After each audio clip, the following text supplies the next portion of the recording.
PlayStation.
is underway, and this has been a quite brilliant race for Lexus. As Kanata Kawakami wins for Lexus in Gran Turismo World Series 3 here in Tokyo in the Manufacturers' Cup.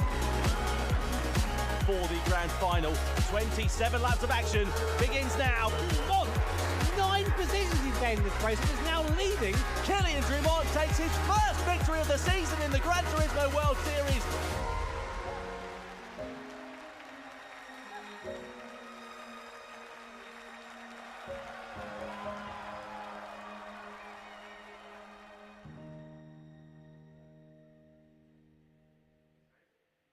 PlayStation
absolutely fantastic racing.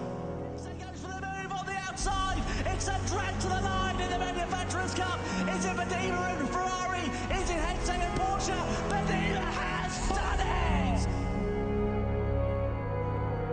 At the Gran Turismo World Series in Montreal, they will take their second victory of the season as Kanata Kawakami wins for Lexus in Gran Turismo World Series 3 here in Tokyo in the Manufacturers' Cup.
to the Gran Turismo World Series, coming to you live from Amsterdam!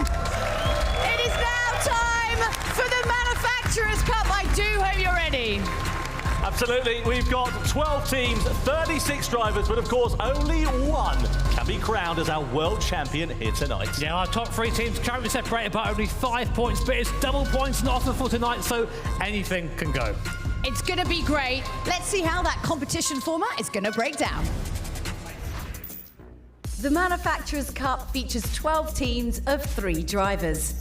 These teams were selected from the 2024 online series ranking. Each team consists of 1 driver from each of the 3 global regions: Americas, EMEA, and Asia-Oceania. Region representatives raced individually in each of the previous rounds. But now, all 3 will compete together for the first time. Qualifying uses a knockout format across 3 sessions to set the grid order for the grand final race. In the first 2 sessions, the 3 slowest drivers are eliminated and fill the back of the grid. The final session decides the top 6 grid order. In the grand final, all 3 teammates will drive and battle for World Series points. The top 10 teams will score points, which are added to the points from rounds 1 to 3 to decide the final standings. The 2024 Manufacturers' Cup World Champions will be crowned.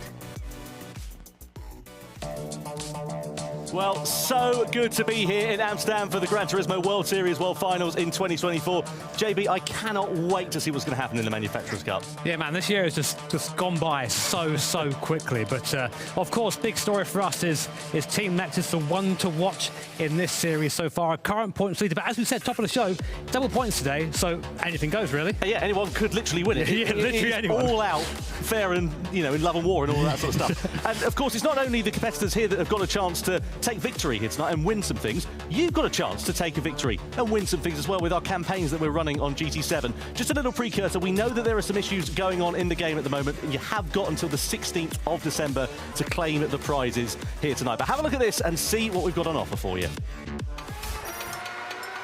Dive into the action from inside Gran Turismo 7 with the World Series bonus campaign. Watch the World Series broadcast in your GT7 game to unlock free in-game rewards. Watch the Manufacturers' Cup and you'll receive the winning car driven by the Manufacturers' Cup World Champions. Don't miss your chance. Tune in and claim your new ride.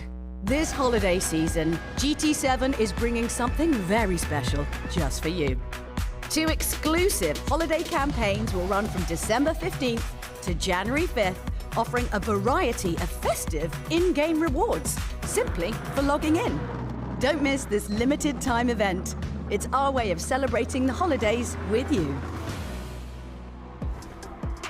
Well, there we are. That's the campaign that's ongoing in GT7 at the moment. As we said, you've got until the 16th of December to claim your prizes. For that one, Jimmy, I'm really looking forward to seeing what is going to happen here tonight. But of course, not only do we have the racing here, we've also got the press conference taking place afterwards. And that's the audience's chance to ask a few questions. So if you're watching at home, you can get involved.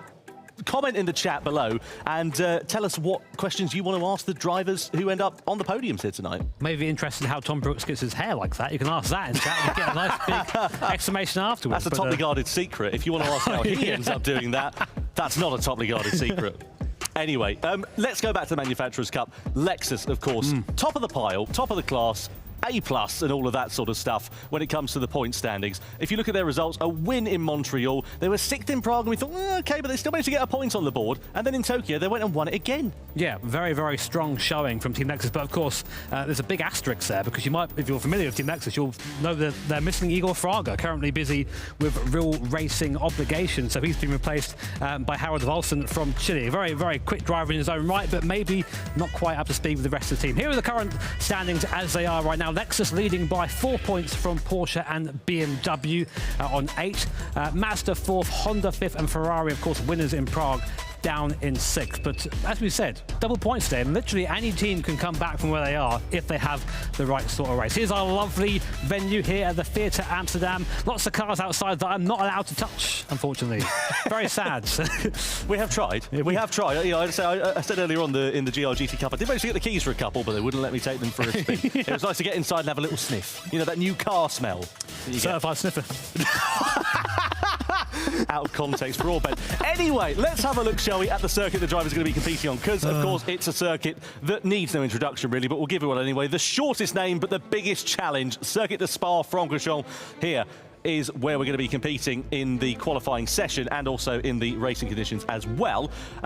Jimmy, we've got an interesting qualifier plan coming up for this one, because it's a little bit different to what we would normally run. Yeah, you're used to seeing sort of just long qualifying sessions. However, this time we have 3 different qualifying sessions, with teams being knocked out in each session until we get to our last 6 fighting for Super Pole. It's going to be amazing. I'm a big fan of this format. It appears in other forms of motorsport as well. We thought we might try it, see what it's like, but should be a lot of fun.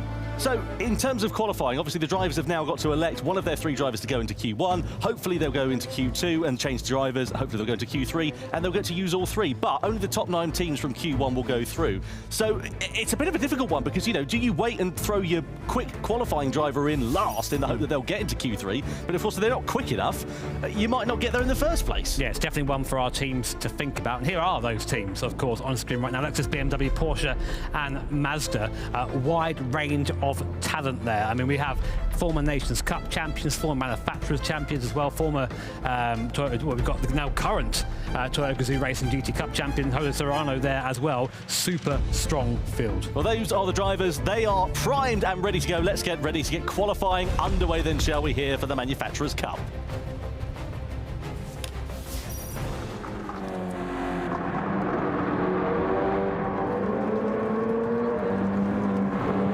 Here we are then, qualifying for the World Finals here at Amsterdam. Q1 out there, so all teams out on the circuit right now, all in the hard compound tyre, and you can see the elected driver there on the right-hand side of your screen. We currently watch Team Subaru with Angel Inestrosa, of course, a veteran of the GT World Series events, incredibly fast driver, but never really seems to find himself on the top step for some reason or another. It just seems never things go entirely his way. Team Genesis there as well, with Sasaki at the wheel. Genesis, of course, also been very strong in the past, but not been their season so far. No, they were very quick last year, if you remember. Ended up on the podium in the World Finals when we were in Barcelona. So there was a good possibility for them to capitalise on that here. But yeah, as you say, it's not been a particularly brilliant season. Likewise for Team Porsche as well. They've got Artem Mosso, the Brazilian driver, at the helm for this one here in Q1. As you can see, not a particularly long qualifying session here for the drivers. So they'll get one sort of stab at it, really. And just a reminder, the top 9 teams are the ones that go through from 10th downwards. They will not progress forwards from Q1. Yeah, so we are seeing now, of course, the first hot laps. We've had the out lap already. Hot laps coming up now. There's Team Lexus, of course.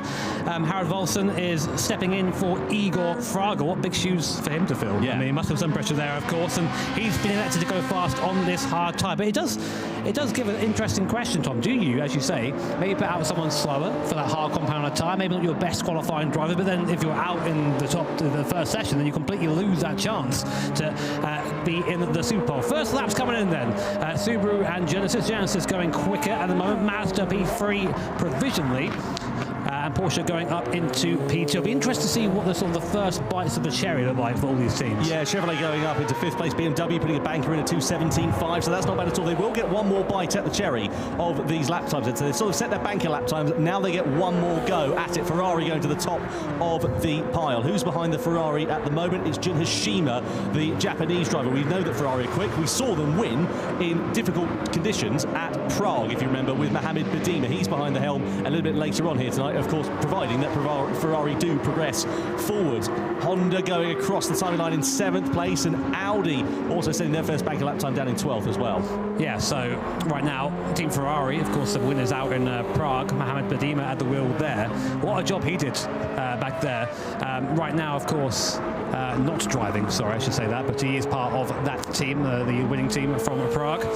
Currently fastest, here's Team Subaru. How do they match up through the next sector? We're going to have to wait and see, about 40 more seconds through there. Traditionally, this Subaru's been pretty quick in the middle and then pretty rubbish everywhere else. But Spa is like that. You can set up the car to be quick in the middle sector and still make a good lap time. But for a race, It's not quite really what you want, is it? That's it. You've got to be very careful about how you opt to set your car up here. You want to make sure it's quick in the twisty bits and ideally fast in a straight line, but there's got to be a compromise somewhere in the middle of all of that, haven't they? Ferrari looking pretty good. In terms of the sector times, you've got to keep an eye and see what Subaru are doing here in this middle sector. Through the Fagnes chicane, we go in towards Stavelo 1 and Stavelo 2, or Paul Frere as it's now known, and a couple of tenths of a second down there, Subaru, but Chevrolet on a bit of a charge at the moment. Yuki Goto behind the wheel of that car, and he's looking pretty handy to try and depose the Italian manufacturer at the top at the moment.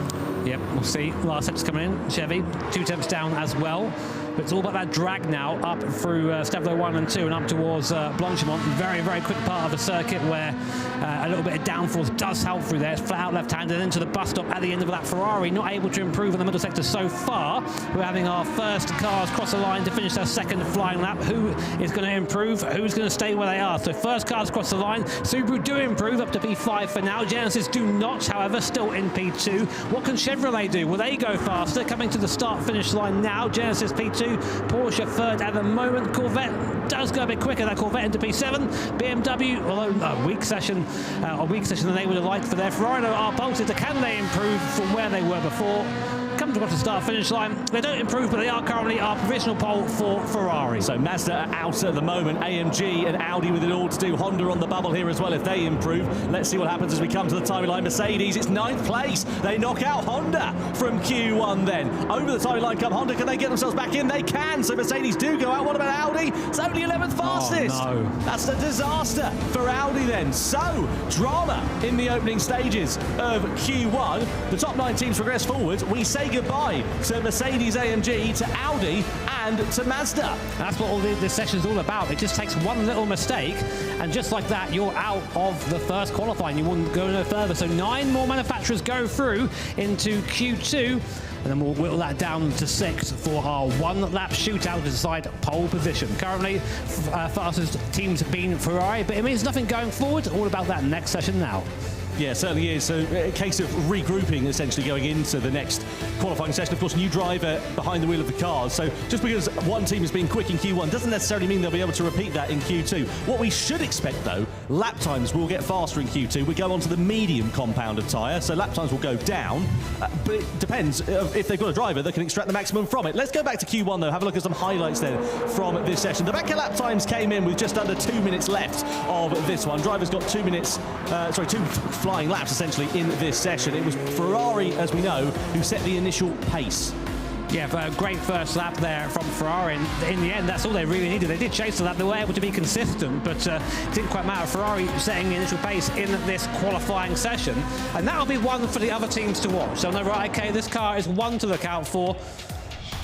Yeah, well, he doesn't look very happy, does he? No, he doesn't. It doesn't often show his emotion too much, but you can see that the Japanese driver did end up on top ahead of Sasaki. Automoto there for Porsche in third place. Good lap time for him. Good for Harold Nelson as well. Just a tenth of a second shy, given the fact that he's not had as much seat time as I'm sure he would like in that car.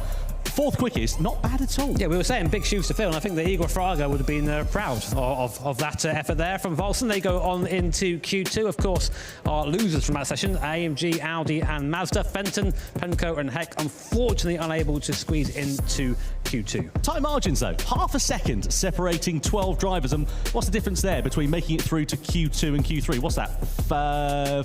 7 thousandths of a second? Something like that? Yeah, that was very quick maths for me. Good job. It's not my favourite. Anyway, yeah, really impressive for Honda to just sneak their way in there at the end and depose AMG. But yeah, as we say, very, very tight margins. Yeah, I mean, poor Daniel Fenton. But now we go into Q2.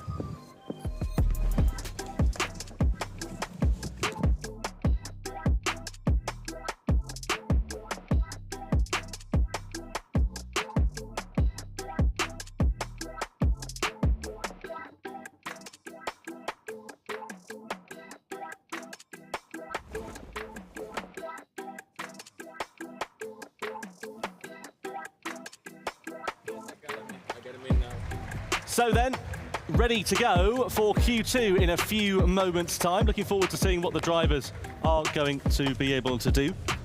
And you can see some fans of Takuma Miyazono in the in the audience here, rather, as we stand in the commentary box waiting for Q2. There is Kylian Drumont. He will be out for Team Subaru in a few moments' time. Other drivers ready to take to the helm as well on these racing medium tyres. Looking forward to seeing what is going to happen in this session as well. And now the preparation gets underway ahead of this second qualifying session. The same duration, 6 minutes for this one. And again, bottom 3 teams from this session, so the top 3, the bottom 3 rather, I should say, from 6th down to 9th will not go forwards into Q3. And then it will be a Super Pole shootout, as it were, as we head into that final session. And that final session, Jimmy, it's a one-lap attack, so it's even more on the line. Yeah, that's when you really need your, your good qualifying driver in for that. You see our Dutch audience there in the crowd. Give us a wave, guys. Good to have you all here. Live watching this awesome manufacturers final here. Q2 coming up very shortly. Karatza in the car there, so we know who he's driving for that. Who is Karatza with? You remind me, Tom. He is with Toyota. There you go. I should know that, shouldn't I? But that's what you're for. You're the stat man. Thank you. I'm the looks, you know. Let's have a look at the points rankings just to remind you of what it looks like going into this one. So after 3 World Series events, Lexus at the top of the pile there by 4 points over Team Porsche. BMW just 1 point ahead of them. Subsequently, Mazda and Honda and Ferrari a couple of points back respectively there as well. It's all to play for, but 24 points are on offer going into these grand finals, Jimmy, here tonight. It's only one race as well, so there is a lot of things up for grabs, essentially, aren't there? Yeah, chunky points up for grabs today. But I'm pleased to say we are actually joined by a special guest. I can't get away from this, guys. Guys, it's Steve Brown, Super GT. Welcome. Welcome back. Really good to be back. Hello, Tom. How are you, mate? Yeah, really good. Good stuff. Yeah, just amazing to be back here in Amsterdam for the Gran Turismo World Finals. Always an amazing event. Sounding a little bit groggy. Have you been doing like some Amsterdam karaoke or something like that? My voice is just going just in time for this commentary, just at the right time. But no, I'm looking forward to this event, and yeah, this qualifying should be really good. Obviously, you play GT7 a lot at home, and if you haven't watched Super GT's videos, go and do it, by the way. Unsubscribe from Super GT. The race to 1 million subscribers is very much tense and real, by the way. Yeah, looking forward to seeing what is going to happen for this one. What do you think the drivers are going to be thinking about at this particular point, all the pressure on them for this session? Yeah, I mean, these guys have done this enough. I think once you get into that session, they're going to hunker down, they're going to be focused. They almost forget that they're here in this grand arena with hundreds of people watching and thousands of people watching live. And, you know, they know what to do. They've done so many laps, they're just going to churn out those laps. Let's have a look at this lineup then going into Q2. So Mohamed Badima will be behind the wheel of Ferrari, who, let's not forget, were quickest in Q1 a few moments ago. Nico Romero heads the charge for Genesis. Benjamin Hengse, who finished second for Porsche in World Series 2, he'll be behind the wheel. And then also Kanata Kawakami for Lexus. You can see Thomas Labusle in there as well. Androna Karatza, Kilian Drumont, Donovan Parker, and Shoa Nebatane as well. Let's get Q2 then underway.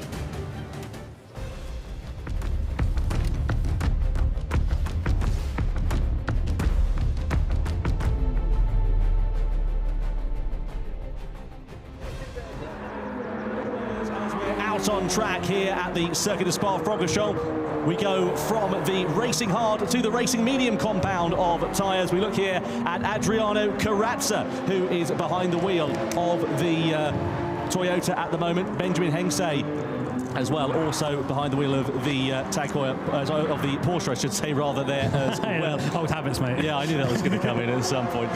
So, racing medium tyres, Steve, what's the difference between a hard and a medium tyre for those who are just tuning into GT for the first time?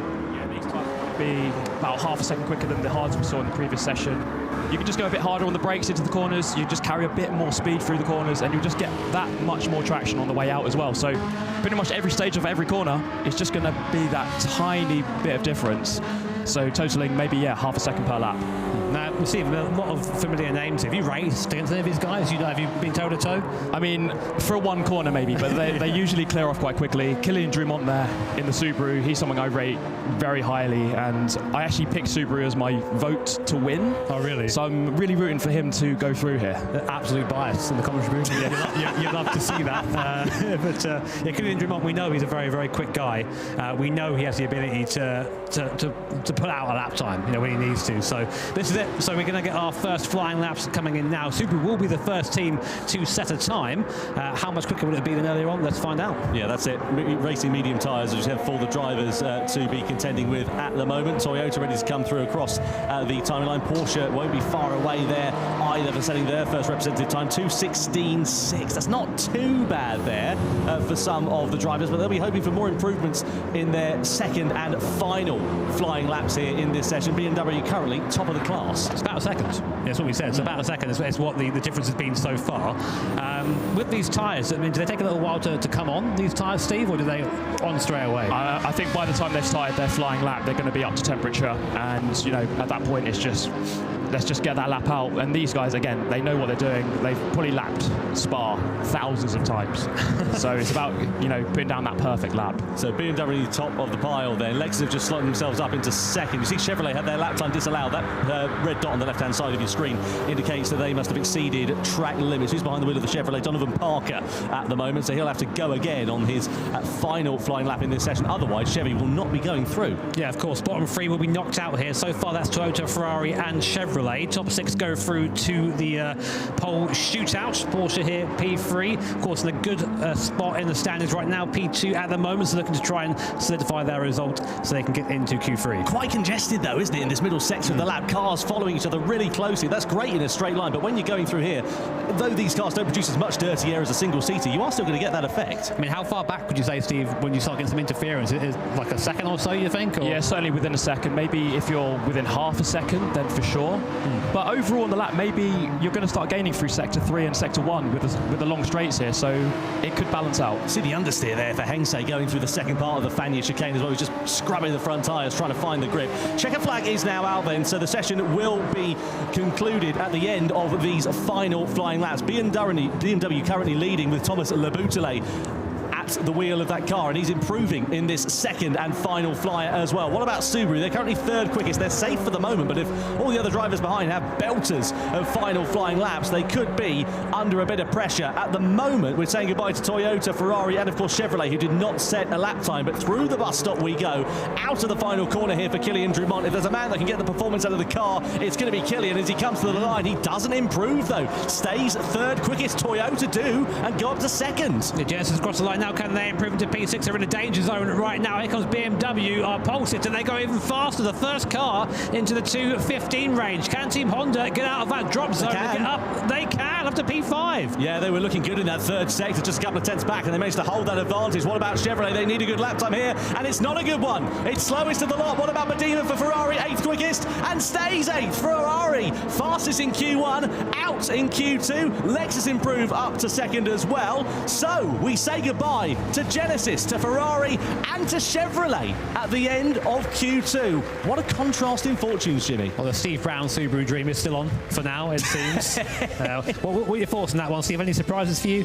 Well, I thought Genesis would be a bit stronger than that. I was hoping that they would go through. But Thomas Leboutelet, like, he is so impressive in that BMW. I always try and chase his times when I'm racing online, but he is just way too quick. Yeah, so good lap times there from Thomas Leboutelet, Adriano Carrazza for Toyota, Kanata Kawakami for Lexus, and also likewise Kylian Drumont as well for Subaru. Genesis and Nico Romero, as well as Badima and Ferrari, Donovan Parker and Chevrolet, they'll be left wondering what might have been. Do you think the fact that Parker had his first lap time disallowed due to exceeding track limits would have just put him on the back foot knowing he only had one flyer, and therefore he must have made a mistake because he was like 3 seconds off? I think so. I think it does put the pressure on when everyone sets their first lap. You look at the leaderboard and you know immediately you're under pressure and you have to deliver on your second lap. So definitely, for sure, I think he would have been looking at the leaderboard, and it does make it tougher the second time around.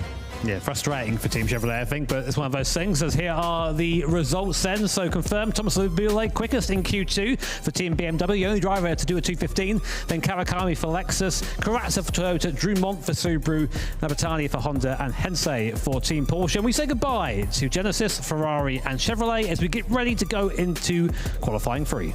Yep, and Q3, a single lap affair for the driver, so only one bite at the cherry for this one. Onto the soft tyres, onto their third driver as well, so a change around in fortunes. But first, before we get that one underway, let's go down to Jules, who is catching up with Leboutelet from BMW. Yeah, Thomas, how was that?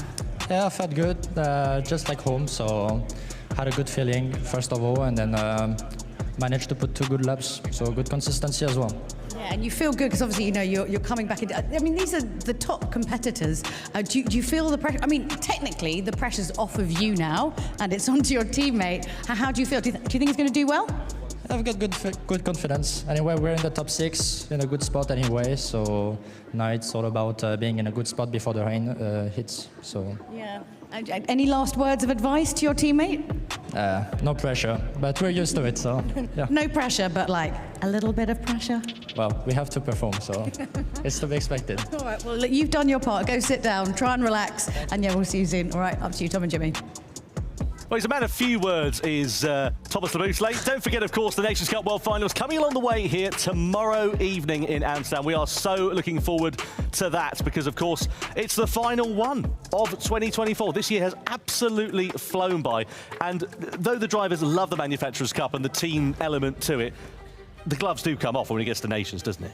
Yeah, everyone just gets very violent. That's part of the fun here. I mean, we have some of the best drivers in the world here in Amsterdam, and that's where they get to sort of strut their stuff. That's the one for bragging rights, definitely. So, Steve, we're going into Q3 in a few minutes' time. What can the drivers do for this one? Because, again, only one flying lap. We saw what happened to Chevrolet. They made a mess of their first one, and they couldn't improve on their second one. Yeah, I mean, just having that one lap, there's so much pressure on this. I can't quite describe like what the pressure is like, but I think it's a case of these guys, they know what to do. They just need to make sure they get in the zone, get in that flow state, just make sure they're not distracted by anything. And we change over also here, JB, to the racing soft tyre, so a lot more grip for these drivers now as well. Yeah, you can fire this tyre up super easy as well. Half a lap and that tyre will be warm enough. Here are your last drivers going out for, so it's Suzuki for BMW, Lopez for Lexus, Serrano, our newly crowned Toyota GT Cup champion, Miyazono for Subaru, Gallo for Honda, and Sasaki for Porsche as well. So, I mean, you say you're a bit of a Subaru guy there. Is that your preferred car of choice when taken to the circuit, or do you have another different style that you prefer? It's a tough one because I think the Subaru is really good in Sector 2, where the corners are. But I think there's definitely stronger cars on the straights. But for the race, they're going to want to be at the front. If they don't have that top end, overtaking might be tricky. So I think Subaru, they really need to try and deliver here. Yeah, we're keen to see what Subaru are going to be able to do. We saw Kylian Drummond putting in a good performance. Behind the wheel of that Subaru will be Takuma Miyazono. He knows a thing or two about how to win a title. Let's not forget, he did the Triple Crown back in 2020, didn't he? Yeah, I remember trying to beat one of his times once. I was like, what a horrific moment that was for me personally.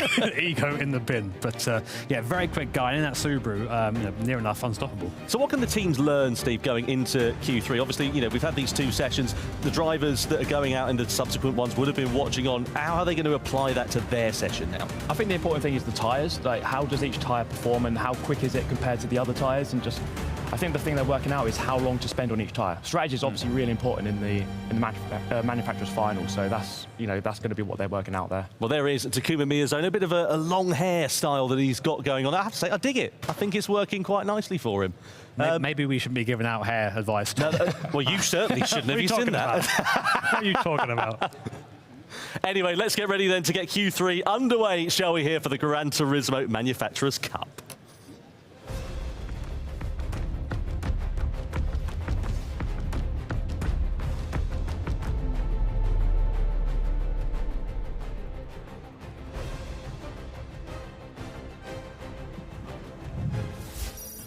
So then over to Q3. 1 flying lap for all of the teams and the drivers in this one. 6 of them ready to go out. Takuma Sasaki is the driver who will take the first bite of the cherry on the racing soft tyres. He comes across the line here, Jimmy. He wants to make a good run through La Source on the exit of that, because if he doesn't, then he'll be carrying that all the way up to Lake Coon. Yeah, definitely.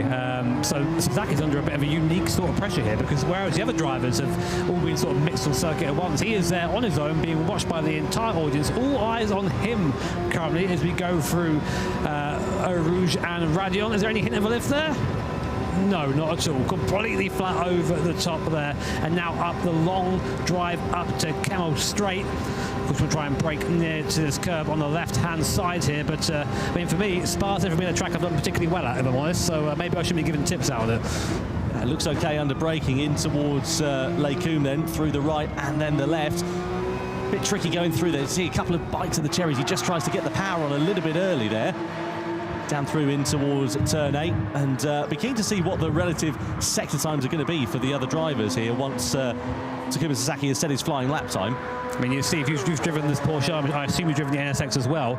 I mean, over the front engine cars, what sort of differences would you say there are? Yeah, for sure. They definitely handle differently, MR or rear-wheel drive. So I think it's just about the grip through the middle sector. That's the key sector on this track. All of the corners pretty much in that one sector. And you know, that's where they've got to really do the work. That's where the most work is done, where the most corners are.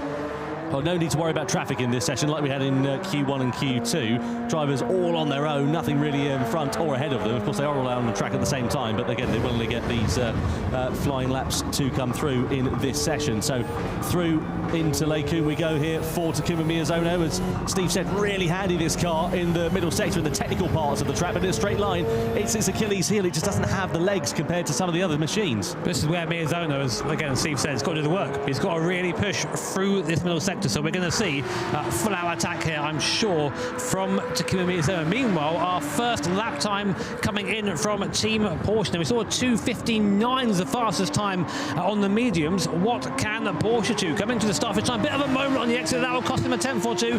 Comes to the line. It's a 2:15 dead there from Team Porsche. So a nice lap from Sasaki, but will that be enough? What do you reckon, Steve? Is that good? It's about a second quicker than the BMW managed in the last session, so that's in the ballpark. But I'm expecting some quicker times. The sectors are looking good for the other drivers here. Yeah, Honda and Valerio Gallo, he was a couple of tenths quicker in that middle sector, and we saw Porsche and Sasaki making that mistake out of the final corner. So if Gallo can hold the time that he has gained in that second sector through the third one and across the line, he will go to the top of the class, and he does a 2:14.870. So Valerio Gallo putting Honda now on provisional pole position, but of course still another few lap times left to run. I mean, Gallo is a weapon in that Honda. He's been a Honda boy for a long time, and it shows. He has that speed. Now here's Miyazono. Steve's a bit quiet next to me now as he looks at the lap time. It's been a strong middle sector from Miyazono, as we predicted, the fastest of anyone through sector 2. But can he carry that? Does the car have the speed to take to the line? It's a good last corner. It's going to be close. It's not enough. No, it's not close, actually. It's a mid-15. Lost it all in the last sector there. Yeah, the straight line speed of that car, Steve, coming into its Achilles heel, wasn't it? Yeah, I mean, in fact, he actually lost half a second in the first sector, so perhaps a bad exit out of the La Source hairpin. Second group of drivers then ready to come across the timing line. So now Toyota on their one and only flying lap. Jose Serrano, if you haven't watched the Toyota GR-GC Cup, then cover your ears now, because he was crowned as the reigning champion of that a few hours ago. And now he's behind the wheel of another Toyota, the GR Supra Racing Concept machine. And we know that this car is pretty handy and has the ability to be crowned as a Manufacturers' Cup champion car. It won it a couple of years ago, I think back in 2021, if my memory serves me correctly. Jose Serrano will be trying to do the business, though, here in qualifying and get this one onto pole position.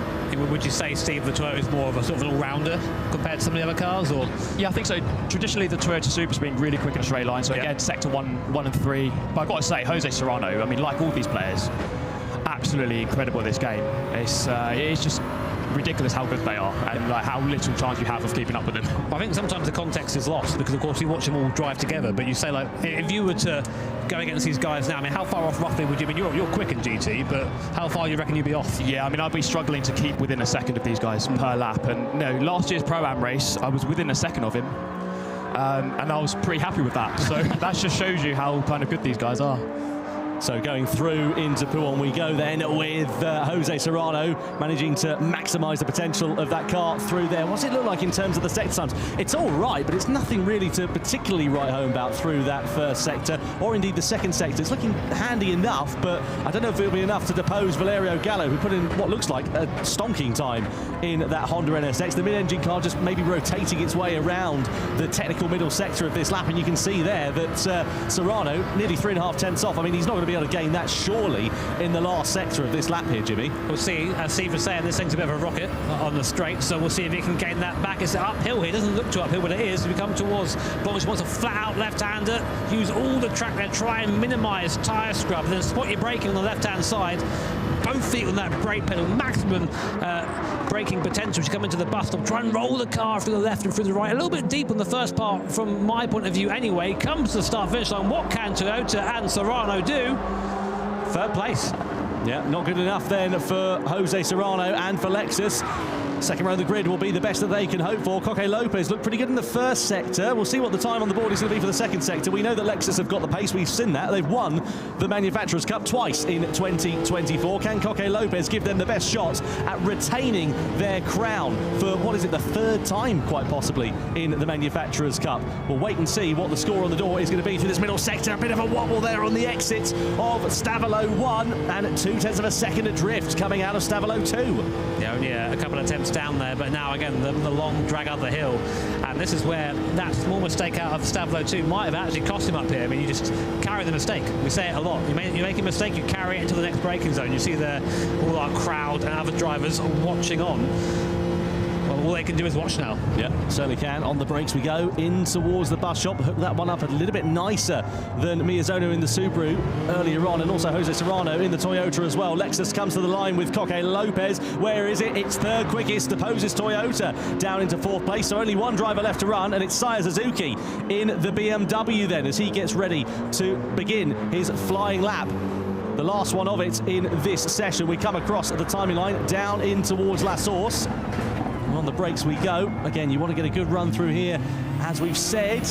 Not too bad on the exit. That sausage curve on the outside, that'll bite you if you light up the tyres on there, won't it, Steve? Yeah, it's not too bad. You definitely don't want to go beyond it onto the AstroTurf. That'll completely kill your momentum all the way up this hill. So BMW then makes its way through Eau Rouge, through Radion, and now we just wait, basically. Yeah. This is a nice part of a lap if you're a driver. You can really just contemplate your thoughts. What am I going to have for dinner tonight, I wonder? Oh, there's a braking zone up here. I better focus on that. Let's see if Suzuki gets the braking zone right. Just at the end of the curb, goes onto the curb to open up the corner even more, but a couple of stabs at the throttle there.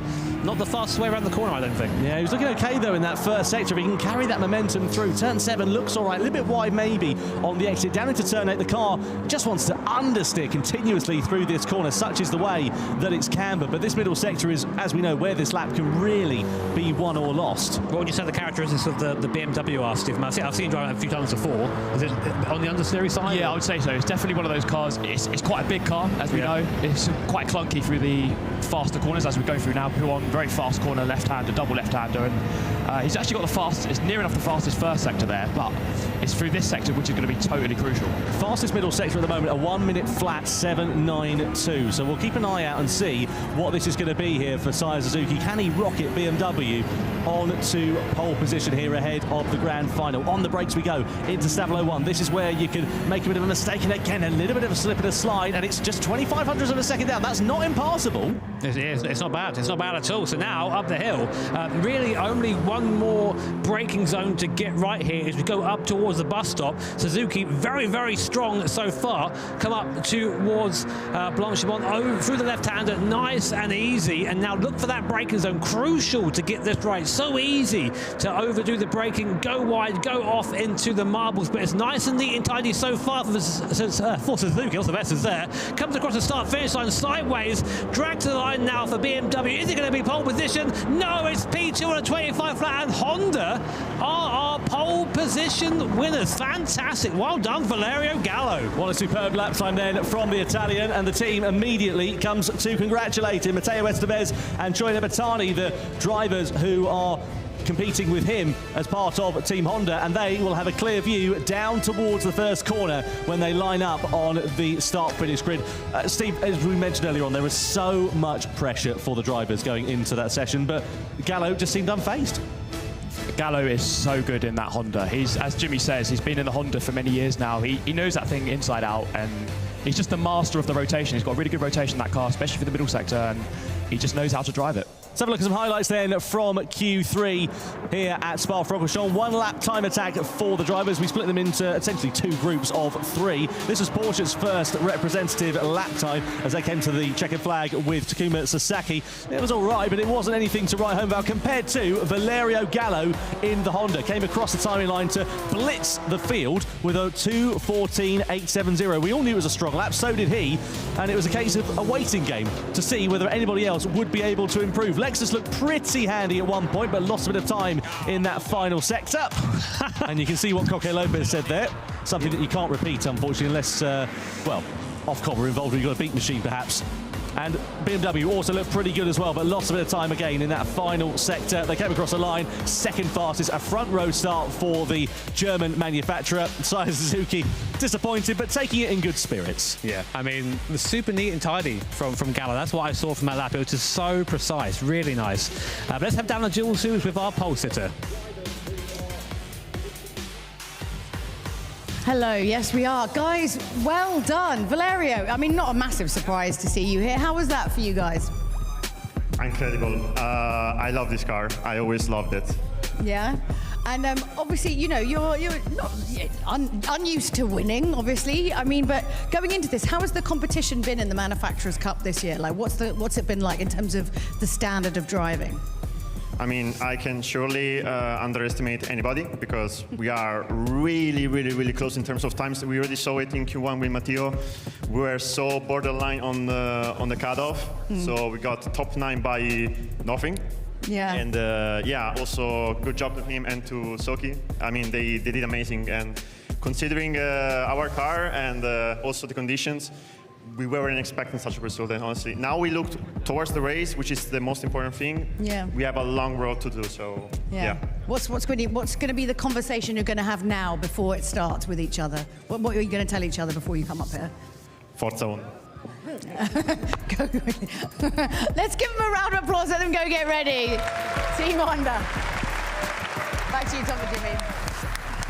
Yeah, thank you very much indeed, Jules. Good to hear there from Valerio Gallo. Q3 results then sees Honda and Gallo taking pole position ahead of the grand final for the Manufacturers' Cup. Saya Suzuki and BMW on the front row as well. Sasaki and Lopez on the second row of the grid. Then Serrano and Miyazono on row 3. Pretty close in terms of the lap times there, but Gallo and Honda managing to extract the maximum performance out of the car in that session. Yeah, I mean, what else do you expect from Valerio Gallo? What a driver he is, and I'd be happy with that, but it's only half the battle, qualifying. Of course, the main event to come up very shortly. We have to say a big thank you to Steve Brown as well, Super GT. Steve, thank you so much. Steve, thank you so much for joining us. I know you're feeling a bit under the weather with your voice as well, so we've really enjoyed having your company. Thanks for joining us. Honestly, it's been great to be here, and really looking forward to this race. Get a couple of beers down you later, and the voice will come back. He would never. He would never. Anyway, let's have a look and see about the Manufacturers' Cup season so far before we get into the grand final. Ladies and gentlemen, this is what you've all been waiting for. Let's stop talking, let's start racing. We're ready to go then.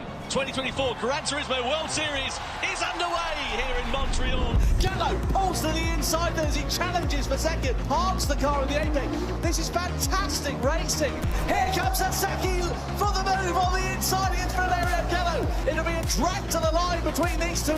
It is from Igor Fraga. He comes to the timing line to win the Manufacturers' Cup. Welcome to round 2 of the Gran Turismo World Series.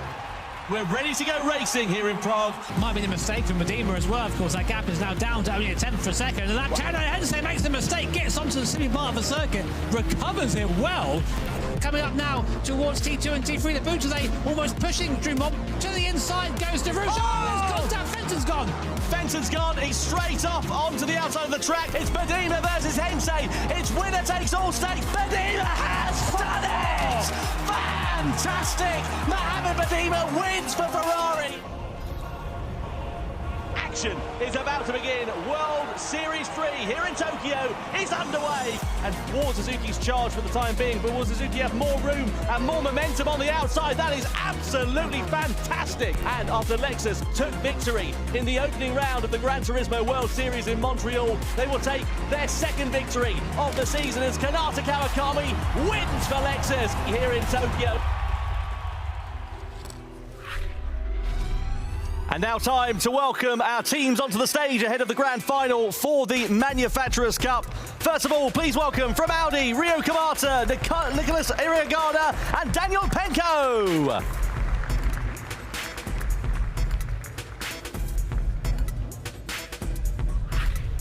From Chevrolet, please welcome Yasuki Goto, Donovan Parker and Antonio Santos.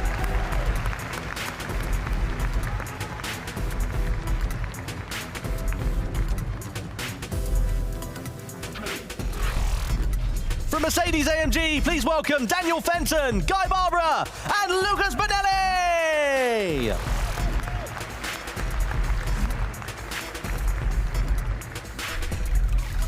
From Team Genesis, Nico Romero, Dean Helt, and Yuito Sasaki!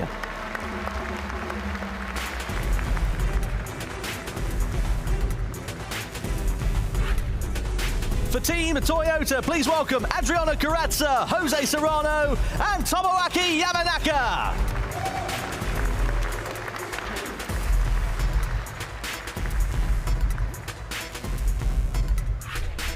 For Team Subaru, please welcome Angel Inestrosa, Kilian Druont, and Takuma Miyazono.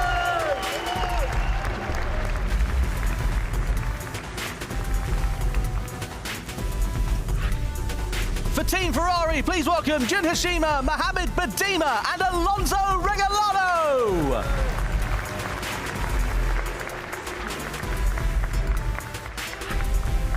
Starting on pole position tonight is Team Honda. Their driver lineup is Matteo Estevez, Valerio Gallo, and Soki Nebatane.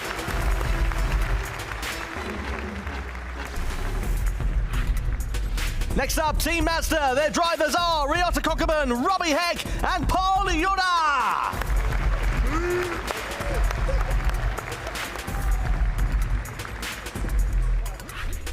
Starting on the front row tonight is Team BMW. Their drivers, Callan Roach, Thomas Labutale, and Saya Suzuki.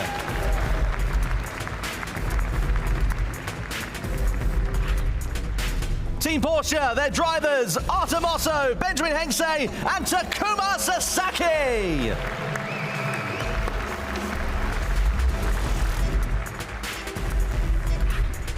And finally, points leaders, Team Lexus, their drivers, Harold Valson, Koke Lopez, and Kanata Kawakami.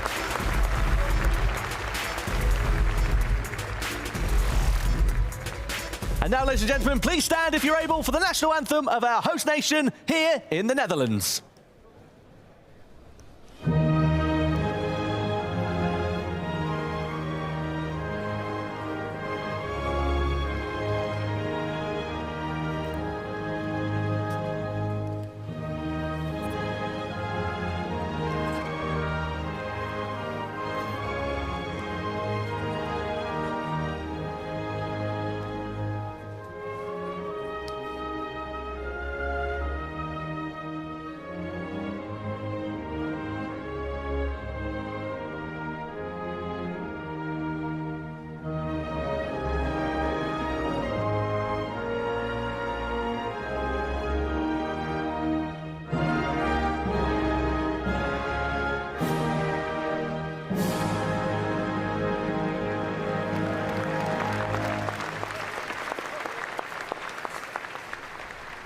Well, Amsterdam is the city at which we are hosting our World Finals here for the GT World Series, and what a city it is. It just looks beautiful day or night, and what a venue as well here, Jimmy. The Theatre Amsterdam, and you can see a smorgasbord of machinery out the front. Yeah, can you tell we're here?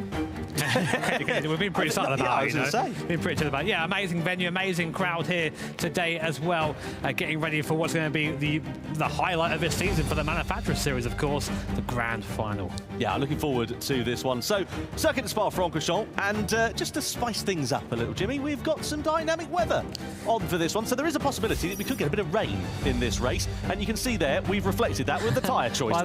Racing medium, intermediates, and heavy wets. That's the thing, isn't it? If you see that, you go, hang on. hang on a minute. Hang on, what was coming? But the drivers don't know when it's going to rain. Neither do we, actually, for that matter. So if when it does rain, it's a gamble, isn't it? Do you stay out on, dry tyres and hope that the rain will ease off? Do you go onto intermediate tyres and then it absolutely chucks it down and you're left like a sitting duck? Yeah, I mean, that's the thing. And it can also be like, oh, I'm on the wrong tyre, the car's slow. And also, the pit lane's quite long here as well. So if you go for that pit stop, you can really, really mess up your strategy if you do it at the wrong time. Of course, all drivers do have to do, I think it's a minimum of 3 laps to take part in this race. Here are the current point standings as they are at the moment. With Lexus there, not on 3 points, but on 13 points. So Lexus leading, but of course the grand final being double points, 12 points up for offer for the winner here. So all that can change very, very quickly. Our drivers there just getting, oh sorry, it's not 24 points, it's 24 Double points. that. I should know that, shouldn't I, really? But 24 points, basically, as we said, anyone can win this. You do have a small advantage if your team Lexus at the top, but it's not going to guarantee you the win if you have a bad race. And the thing is, as you said, 3 laps the drivers have to do, but they don't have to be consecutive laps, actually, in the race as well. So if, for example, a driver goes out and they're on intermediate tyres, they think, oh, hang on a minute, we've made a bit of an error, and they want to go into the pit lane and stick their quick lap driver in and stick a different combative tyre on, there is a possibility that they could do that and they might get away with it. They can do that, but their race will be cooked. So, I mean, it's possible, but if that happens, then, yeah, they've got more to worry about, you know. So this is the first time we've had all 3 drivers from each of the teams here. 36 in total, 12 teams, of course. How do you plan like this? Because now we've got team radio coming into play. There's a lot of strategy to involve here, because normally it's just been 1 driver per team. Yeah, I mean, the drivers do have team radio in here, so we're going to have the return of the glorious Gran Turismo team radio, so we're going to get an idea of exactly what's going on with these drivers and these teams at all times. Here are the starting grid. Of course, a reminder, Team Honda on pole with BMW and Porsche third. Our current points leaders, Lexus in 4th, Toyota and Subaru 5th and 6th position. Were there any surprises for you there in qualifying, Tom? Yeah, a couple, actually. I expected Mazda to be a little bit further up the order. I have to say, Chevrolet, they kind of bottled it, really. And also Ferrari, to a point as well. They were fastest in Q1 and then down in 8th in Q2. I mean, it's just not where you expected them to be, is it? Not really. I mean, as we said, current point standings leaders, Team Lexus there in the 4th position. For them, really, it's about trying to stay clean. Don't get involved in anything too silly in the first few laps. Make sure you're there at the end of the race. That sounds silly, but it's very, very easy to get taken out lap 1, lap 2, and then it's playing a catch-up game from here. With those double points being on offer, no one can afford to do that. Yep, don't do things that make you look bad, as a wise man once said. We'll see what happens. Yeah. No. Okay, all right, fair enough. Suit yourself. And I am looking forward to see what's going to happen here, because as you say, there is so much up for grabs. Of course, not only the pride of it, but also that wonderful trophy that the winning team will be awarded here tonight as well. So let's go down to Jules before we get this grand final underway and see who she's found on the floor. Oh yes, the time has come. Every single battle they've had on the track is now all to play for as they are finally together as a team. Let's get this Manufacturers' Cup Series going. Let's hear it for our teams!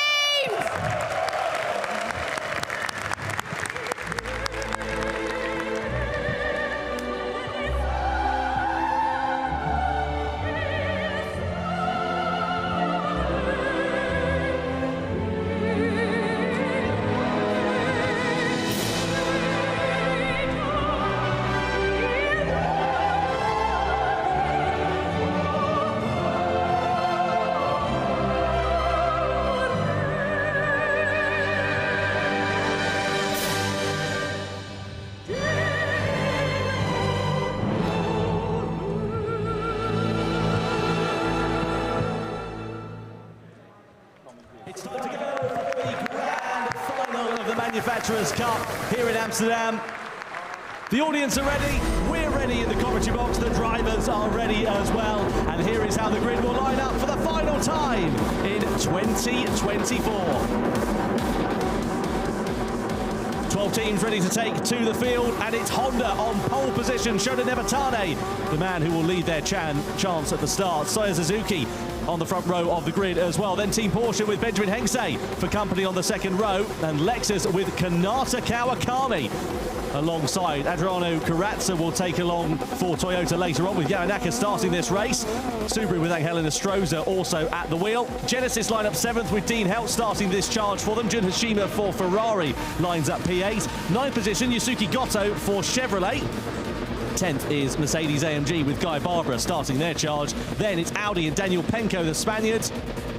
And Mazda completing the 12-driver strong field with Robbie Heck. Now, the only dry compound of tyre that the teams have are the medium compounds. And as the track is dry, they are all starting on the mediums here, Jimmy. Now, it's a rolling start, so we shouldn't expect any dramas down towards the first corner. But up the ride through Rouge and Radion, there's a good chance of some overtakes.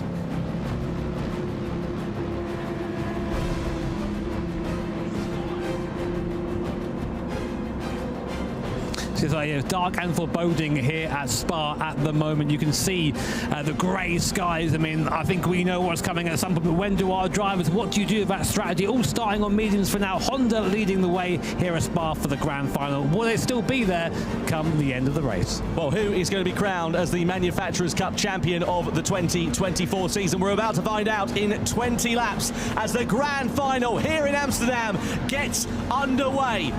Honda leading the field across the timeline. We are ready to go racing for one more time this season and crown our world champions here at Spa. Honda lead the field down towards the first corner, and already a flash of rain looks like it's beginning to start in these early stages. BMW, Porsche, Lexus leading them down towards the first turn. Out of La Source, up through Eau Rouge and Radion, and on the run to the Camel Straight and into Les Combes is where we'll see the slipstream coming into effect. And of course, for Nevertane, the man who's leading the charge, he does not have that hole being punched in the air in front of him, so he may be under a bit of pressure in the early stages. You can already see a little bit of water on the racing line on the circuit, so let's see how this one works out. Here come BMW against Honda. Up the Camel Straight we go into Les Combes, and Suzuki takes over the lead in the early stages at the front. Yeah, I mean, easy there. Porsche also got the inside. Big lunge there by Team Porsche, knocking Honda off, and they're returning the favour. Oh, Team Honda, big slap there. I think that's Nevertane at the wheel there of that Honda. I mean, all's fair in love and war, but I'm not sure the stewards will agree with that one. It's a marathon, not a sprint. That's what you've got to remember in this race. You can't win it on the first lap, but you can certainly lose it. Toyota getting into the back of Porsche there, and also in turn pushing Honda a little bit wide. It's aggressive, it's feisty. Honda now side by side with Toyota through X as well. Toyota with no room. Genesis trying to find their way through. They've got momentum. This is scrappy here, lads, in the opening lap of this one. Genesis now side by side with Toyota down through Pouon. 2x2 through there is a little bit brave. Toyota managed to get the better of Genesis, or do they? Because they still run side by side on the exit. That's going to shuffle them out and allow Subaru to come back through and try and challenge them for position, and do so. So Toyota, the big losers on the opening lap, they've lost 2 places from where they started. Yeah, massive start there, but Dean Hout in the Genesis car really getting his elbows out early doors. I mean, Dean's definitely that sort of driver. He'll make the move if he needs to, but then understeering through the first stab, though, that allows Team Subaru to try and get into Inestrosa in the car for them at the moment. But that's a small gap now opening up between first, second, third and fourth, and that second pack in fifth backwards. But at the front, Team BMW have just bolted away at the moment. Suzuki at the wheel, we know how quick he is in that BMW, and just showing it there, taking the place early, and he's just cleared off. So Honda, not a particularly brilliant start to their race. Let's have a look at what happened here with this overtake then down into Les Combes. On the outside here of BMW, now Honda, keep an eye out for Porsche behind, because they're going to come through stage right. Up the inside they go, pushes Honda a little bit wide. They go off to the runoff, returning the favour. Porsche get muscled out there as well. And then, like candy for a baby, Lexus go through and up into second as well. I think the move from Porsche is a little bit optimistic. I mean, you've got to go for it, of course, but then that rejoin from the Honda, I don't know if it's because they just hit a bit of AstroTurf and the car didn't grip. It looked like it just slid sideways onto the back of the course and collecting Porsche on the way through. So, I mean, sometimes I think the stewards just go, well, listen, you're as bad as each other, deal with it, and then no further action. But I've not even seen them investigating yet, so... No, it seems like it's indeed a racing incident, because, as you say, there's been nothing flashing up on our timing screens. Up we go in towards Les Combes. And Porsche sitting there in third place and not close enough to mount a challenge to Lexus at the moment. Benjamin Hengste behind the wheel of that car, the Hungarian driver who was made an emphatic debut earlier on this year. If you remember back to World Series 2 in Prague, challenged for the victory right up until the final corner. And I dare say if that track had been a couple of 100 metres longer, he would have been on the top step of the podium. It all came down to tyres in mixed conditions. So let's see whether they can repeat that feat here tonight. Genesis versus Subaru, Ferrari and also Chevrolet, four abreast. Look at this. How do you thread the other needle? Ferrari are going to outbrake themselves and go straight off into the Ardennes. Chevrolet left to pick up the pieces there as well. And somehow Genesis and Subaru managed to emerge without any problems, as Mazda have picked up a 1 second penalty. I love the Ferrari there, where they were heroes for approximately a second. And then just completely off they go. But Nevertane in the Honda there, just about clinging on inside that top four at the moment to the back of Porsche. BMW is still there with Suzuki, I think gradually, very slowly putting away from the cars behind. Just seems to have that little bit more speed in these early stages. But it's a team game. They're only on lap 2 of 20, and each team still has 2 drivers yet to go. So it's far from over, but BMW, your early leaders. So Subaru there in the wheel tracks of Genesis. I mean, that's good for them because it'll help them with their straight line speed deficit that they've been struggling with as Mazda just drops down after that penalty to last position in this one. Angel Estrada behind the wheel of that Subaru. A Porsche man for many years. If you remember back to the World Tour, as it was named then, back in 2019, he burst onto the scene by taking victory for Team Porsche at the World Tour event in Tokyo. And we'll be keen to see what is going to happen here for the team of Subaru, sitting in 6th position at the moment. So BMW lead them 1.7 seconds. Back are Team Lexus at the moment. Toyota there in 7th place as well, and Mercedes-AMG not too far adrift there either. It's all pretty calm as it stands for now between these drivers, and we'll be keen to see what's going to happen and how this is going to work out. So up the rise we go on the Kemmel Straight. You see Subaru there with Toyota in front at the moment. In towards Lake Coombe we go. All close up in front there as well between Genesis and Honda. That's an exchange for position, and Honda being muscled to the outside here, and Toyota and Subaru ready to take profit as Honda are left down in the doldrums. Going through into the right-hander of turn 7. Subaru are going to get shuffled onto the curb on the outside here, down in towards turn 8. We're going to go on the inside for Honda. Mercedes are ready there to try and take advantage. Subaru are going to get it hung out to dry, but the track will come back to them. Are they going to be able to hold on to 7th place? Oh, they're onto the grass. They just about managed to keep it facing in the right direction. Great recovery there from Angel Estrada, because that could have been quite messy, but a very busy couple of corners. These guys are going hard. I mean, it's early doors yet, and everyone's acting like it's the last couple of laps of the race, but really, really aggressive so far. So far, Guy Barbara's done a great job in this Merc AMG. He's up 3 places. I mean, we saw him earlier on in the Toyota GT Racing Cup. He was very good at scything through the field early doors. I've got to say, it's been a bit of a... It's been good today, but that's not going to make him very popular. Running into the back of the Honda in front. A little word maybe uttered under the breath of Guy Barbara there as we go up now towards Blanchimont very fast. He's got the draft on Honda and Navitani, but what an awful start for Team Honda. Down 5 places, maybe even 6 here as AMG looks up the inside. Not quite enough space to do that now, I don't think. Yeah, up the inside through to Blanchimont, you need to be having a willing dancing partner, or you need to be comfortable having your Christmas dinner through a straw. Going in towards the bus stop chicane we go. Is Guy Barbara going to have a lunch to the inside? Thinks better of it, and he's got to keep an eye on behind him. Whoa! A door open very late there between Honda and Mercedes. Mercedes now on the outside. Chevy are going to join the party. 2 for the price of 1 as Honda get muscled out down as well. 3 abreast down the top finish straight. So Subaru in the mix there as well. Honda shuffled down to 10th. On the inside is Subaru. On the outside there you've got Mercedes as well as Ferrari. Again still 3 abreast on the exit of La Source. Ferrari shuffled out onto the curb, onto the outside. It is kicking off dramatically here, and I wonder whether the teams, the drivers, are just thinking about the fact the rain's coming in and they've got to try and make up as much progress as they can because of the strategy changes that are going to be involved in this race. And Gotto there for the Chevrolet just went, oh, thanks, I'll take those. Just took like 3 places there and all that melee. So, yeah, crazy in the midfield right now. Everyone desperately vying for position, but of course you don't want to be fighting too much in these early stages because otherwise you might lose ground to the leaders. And again, there's some contact in the background. Ferrari, I think, coming to blows with Team Honda. Nabatani has had an awful first stint, down 8 places. What is wrong with Nabatani? You're making it sound like top of the pops here, Jimmy. Down 8 places, down up 8 2 places. I know he's gone, he's out of there, but that team is our biggest loser so far. Yeah, it's not been good, has it, at all for Nabatani? And the problem is that then means it's going to be an uphill struggle from that point on for his teammates, Matteo Estevez and Valerio Gallo. They're going to have a lot of work to do, and of course we know the weather is going to be closing in before long. Yeah, exactly. It's going to get very tricky very, very quickly. But that's a great part about these GT live events. You don't make it easy for our drivers. We know they're some of the best Gran Turismo drivers in the world. Look at that clown, my God.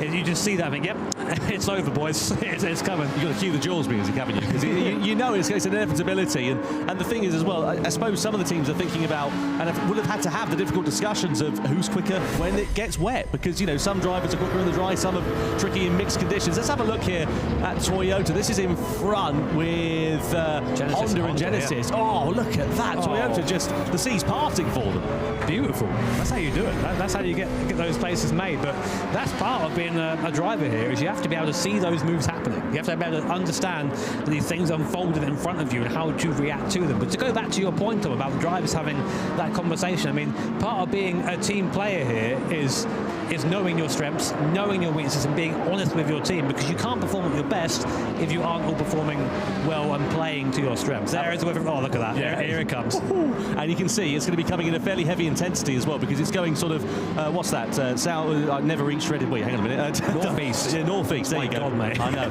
Geography was never my strong point. Yeah, can you tell? Anyway, it's coming in northeast, and you can see it's coming in a fair old intensity as well, and it's going to hit where's at the bottom of the circuit first, so sort of Lake Coombe area and down through the Stavilo corners. That's where the rain's going to start to hit, but depends on the sort of intensity. You can see if the checkered flag fell now here on lap 5, that's what the points rankings would look like, but there's a lot of time for things to change, and that of course depends on the fact if Lexus finish in second. If they get dropped down to third place, well, it could be BMW that take this crown. Yeah, I mean, all can change. We've still got a very long way to go in this race. Honda there holding on for dear life, whereas Ferrari and Subaru team radio here. Okay, one more lap. Yes, Team Subaru. exactly. Team Subaru there saying one more lap. Then what? On to another set of mediums, I guess. Yeah, well, there's no sign of the rains here yet, as we saw from the weather radar, so that's the only logical option. You can't go out on intermediate tyres on a bone-dry track, can you? Otherwise that would be, well, it would be daft, wouldn't it, really, if you think about it. We'll wait and see what's going to happen, though, with that weather and how quickly it's going to come in. I feel like you'd wait, though, you know, if you could see that, because they've all got access to the same weather radar we do, would you not wait? Well, that would be the logical thing, unless they're trying to throw a dummy and play a bluff. Let's have a listen. Catching BMW, by the way. That'll be Genesis then in 5th place, saying they're catching BMW. So behind the wheel of that is Dean Hell, who we saw has been getting his elbows out in the opening stages of this race. But you can see that they're looking at the big picture. You know, they're only in 5th right now, but they're not looking at 5th. They're looking at BMW. Go, right, they're the leaders. We are catching them, which means that we're going to be, you know, we're some of the quickest on the circuit. Let's just keep that up. Let's just keep moving forward. As we watch Team Lexus go into the bus stop again, followed by Porsche, Toyota, Genesis. That rain getting ever closer as we get further into this race. And again, the teams all have this information. So the guys will be back on there, I say the pit wall, in the lobby seats of our Theatre Amsterdam at the front row there, just giving that advice to their teammates. And Porsche, where's that come from? Penalty for colliding with another car. Is that an incident that we haven't seen on screen? Because they're not particularly close to anybody this moment, unless they had it coming together with Lexus that we didn't see about. It could have been for earlier on in the race. Now Subaru and Mazda in the box at the end of lap 6, but we know that weather's coming in now. Which way are they going to play it, and who are they going to change over driver-wise to as well? So onto the wet tyres, Subaru, on a track where it's not even raining at the moment. So they're trying to get ahead of the curve, essentially. Innestrosa out of the car. Into the car goes Kylian Drumont. Heck out of Mazda. Jura in the Mazda. They've gone for a differentiation in strategy here. Mazda going onto the intermediate tyres. Subaru going onto the extreme wet tyres. The rain not even arrived at this point. That is a bold call at this stage. Oh, it has arrived. Look at the wipers on. There is some rain, but I just think, especially for Subaru, it's far too early for the wet tyres. Surely, they've been saying that. Look how the rain is now coming out of the X corners to go down towards Puon. Suzuki there, you can hear the rain just coming down the roof of the car there. That seems any really deviation in line. Still giving it, you know, the full beans at the moment, but it is going to get to the point soon when the track grip does start to reduce. And of course, with slick tyres, once you lose the heat, it's over, basically. So what he's trying to do now is just keep pushing, keep the heat in the tyres. I'm sure we'll see him box in at the end of this lap, but I just think going for the wets and the intermediates, you've just lost about a lap of dry pace from that, which is not the way. Well, let's see how this plays out. Mazda have got the better of Subaru on the intermediate tyres. The rain is at its heaviest at this point on the circuit. In terms of the weather radar, we can see from our commentary box, it is going to be absolutely tipping down over the course of the whole track. Very, very dark clouds, and you can look at that. So anyone who's on the slick tyres, they now have to come in. Look at how quickly the complexion of this race has changed as the rain has come down very, very suddenly, and those who are on the slick tyres are going to have to come into the box. But are those who pitted early, Mazda and Subaru, going to be able to take benefit of that early stop? I don't think they are, because the pace, though it's going to be a bit slower, I don't think it's extremely slow. It's not like they're tiptoeing around, is it? No, I mean, they seem to be at a decent pace coming in, but now's the real question. Do you go for intermediates, or do you go for a full wet tyre? I mean, the idea is you try and skip the intermediates if you can, just to make, if you are going from one extreme to the other. Let's see. All our drivers coming now, every team in. Unsurprisingly, as the rain comes down, you can see now the trails in the pit lane. waiting for our first cars to come in. Here is Team BMW, our leaders. Now, what do? This is crucial for their race. They go on to the wet compound tyre. Full wet there for BMW and Lexus. Do Porsche and Toyota follow suit? They don't. Laboutelet in for Team BMW. He spoke to Super GT Steve Brown earlier. He said Laboutelet, one of the fastest drivers in that BMW. Now, here are Team Mazda, Team Subaru. They opted to pit earlier, but they're miles away. Absolutely miles away. It was a bold gamble. I didn't think it was going to be one that particularly paid off. I'll tell you what is interesting is you've got a right mixture of tyres here at the moment. Some have gone on to intermediate, some have gone on to wet. And the problem is that it's moving quite quickly, this weather at the moment. It's sort of going from a light blue on our weather radar to a dark blue to a light blue again very quickly. And dark blue means it's heavy rain, light blue means it's light rain. So this is going to be hugely interesting. Of course, different drivers now in the car for the most part as well. So Laboutelet's behind the wheel of the BMW. Lopez now in for Lexus. Mosso in for Team Porsche as well. Serrano in for Toyota. Yuto Sasaki in for Genesis inside the top 5 as it stands for now. The top 2 on the wet tyres. Likewise, Genesis and Chevrolet. Porsche and Toyota sticking with the intermediate tyres then at this stage in the race. And only time is going to tell if this is going to be a gamble that will pay off. We'll have to look at the sector and the lap times. Yeah, we'll keep you updated, of course. We'll have a little while before we know which is quickest. Coque Lopez now in the car for Team Lexus. Man, this guy, what a veteran of Gran Turismo. He's won pretty much everything. So he knows how to win a race here at Spa in the Group 3 cars. And we'll be keeping an eye on some of the crossover times. Let's have a look. So we think that at this point, the best tyre to be on, if you're doing 2-minute 30 lap time plus, is a heavy wet. Intermediate, it's about a 224 to 230, and after the racing mediums, anything under a 224, you should be on that slick compound tyre. They're definitely slower than that right now. We're on board with Team Toyota, and the rain already seems to have sort of let up a little bit. It's not quite as dark as it was before, but still coming down through this second sector. Now we go, tough spot here. Team Porsche taking that wet line, getting off that rubber, and then onto the curb on exit. Wouldn't want to usually be there, but it seems to be a little bit of grip out there. It's Jose Serrano, Team Toyota, coming up the hill. And looks like Lexus, Coque Lopez, is bringing that gap down to BMW in front.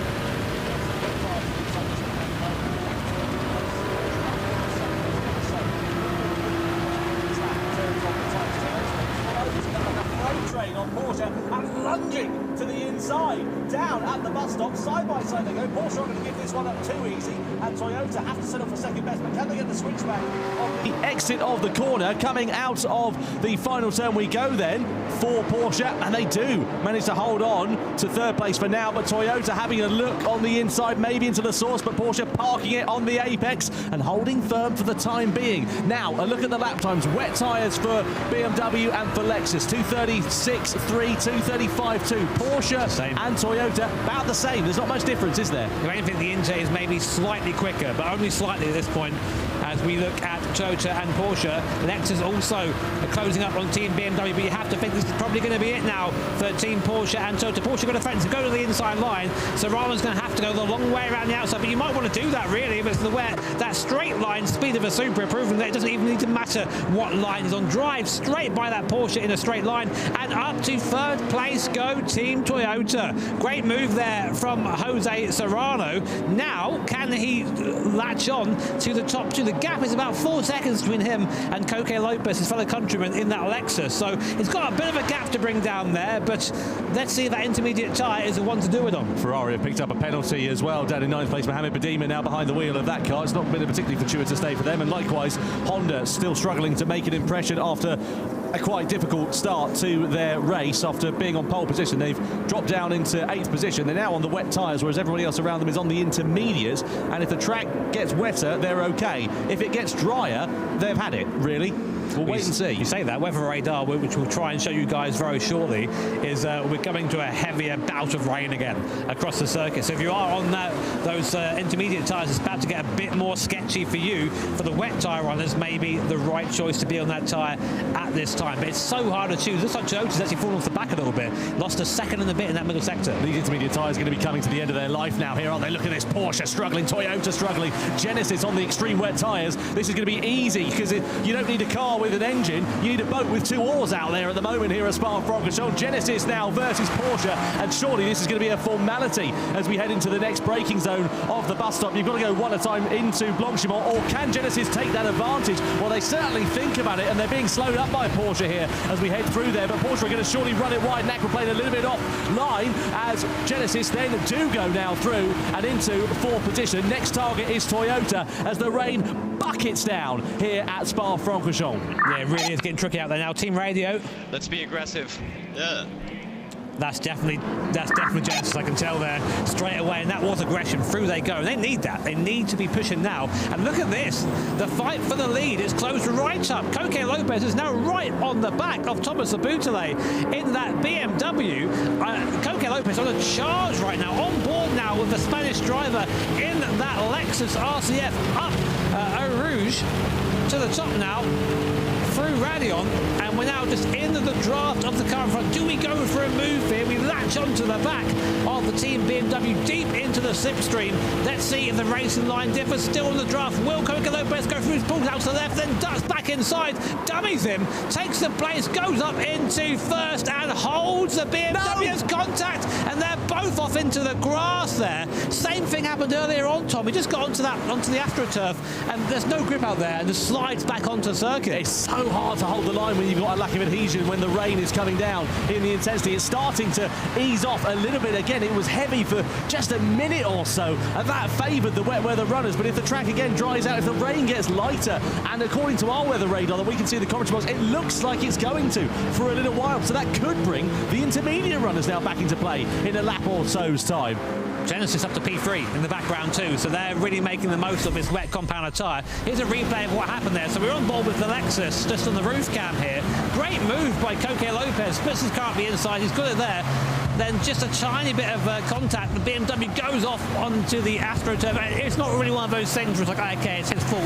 When he's out there, I think there's no grip, there's zero grip, so he just slides back onto the circuit. So he does keep the position, which I'm sure Coque Lopez won't be too happy with. No, and the thing is, while they're squabbling amongst one another, they've got to bear in mind the fact that that gap to Genesis is going to be closing. I know it's about 7 seconds there and thereabouts at the moment, but you know, if they have another couple of corners like that, that could easily be halved in a matter of moments, can't it? Both of them really on the edge of grip right now, just trying to get that traction down. And again, Coque Lopez smells blood in the water all over the back of that BMW, coming up now towards Blanchimont. Very, very fast left-hander.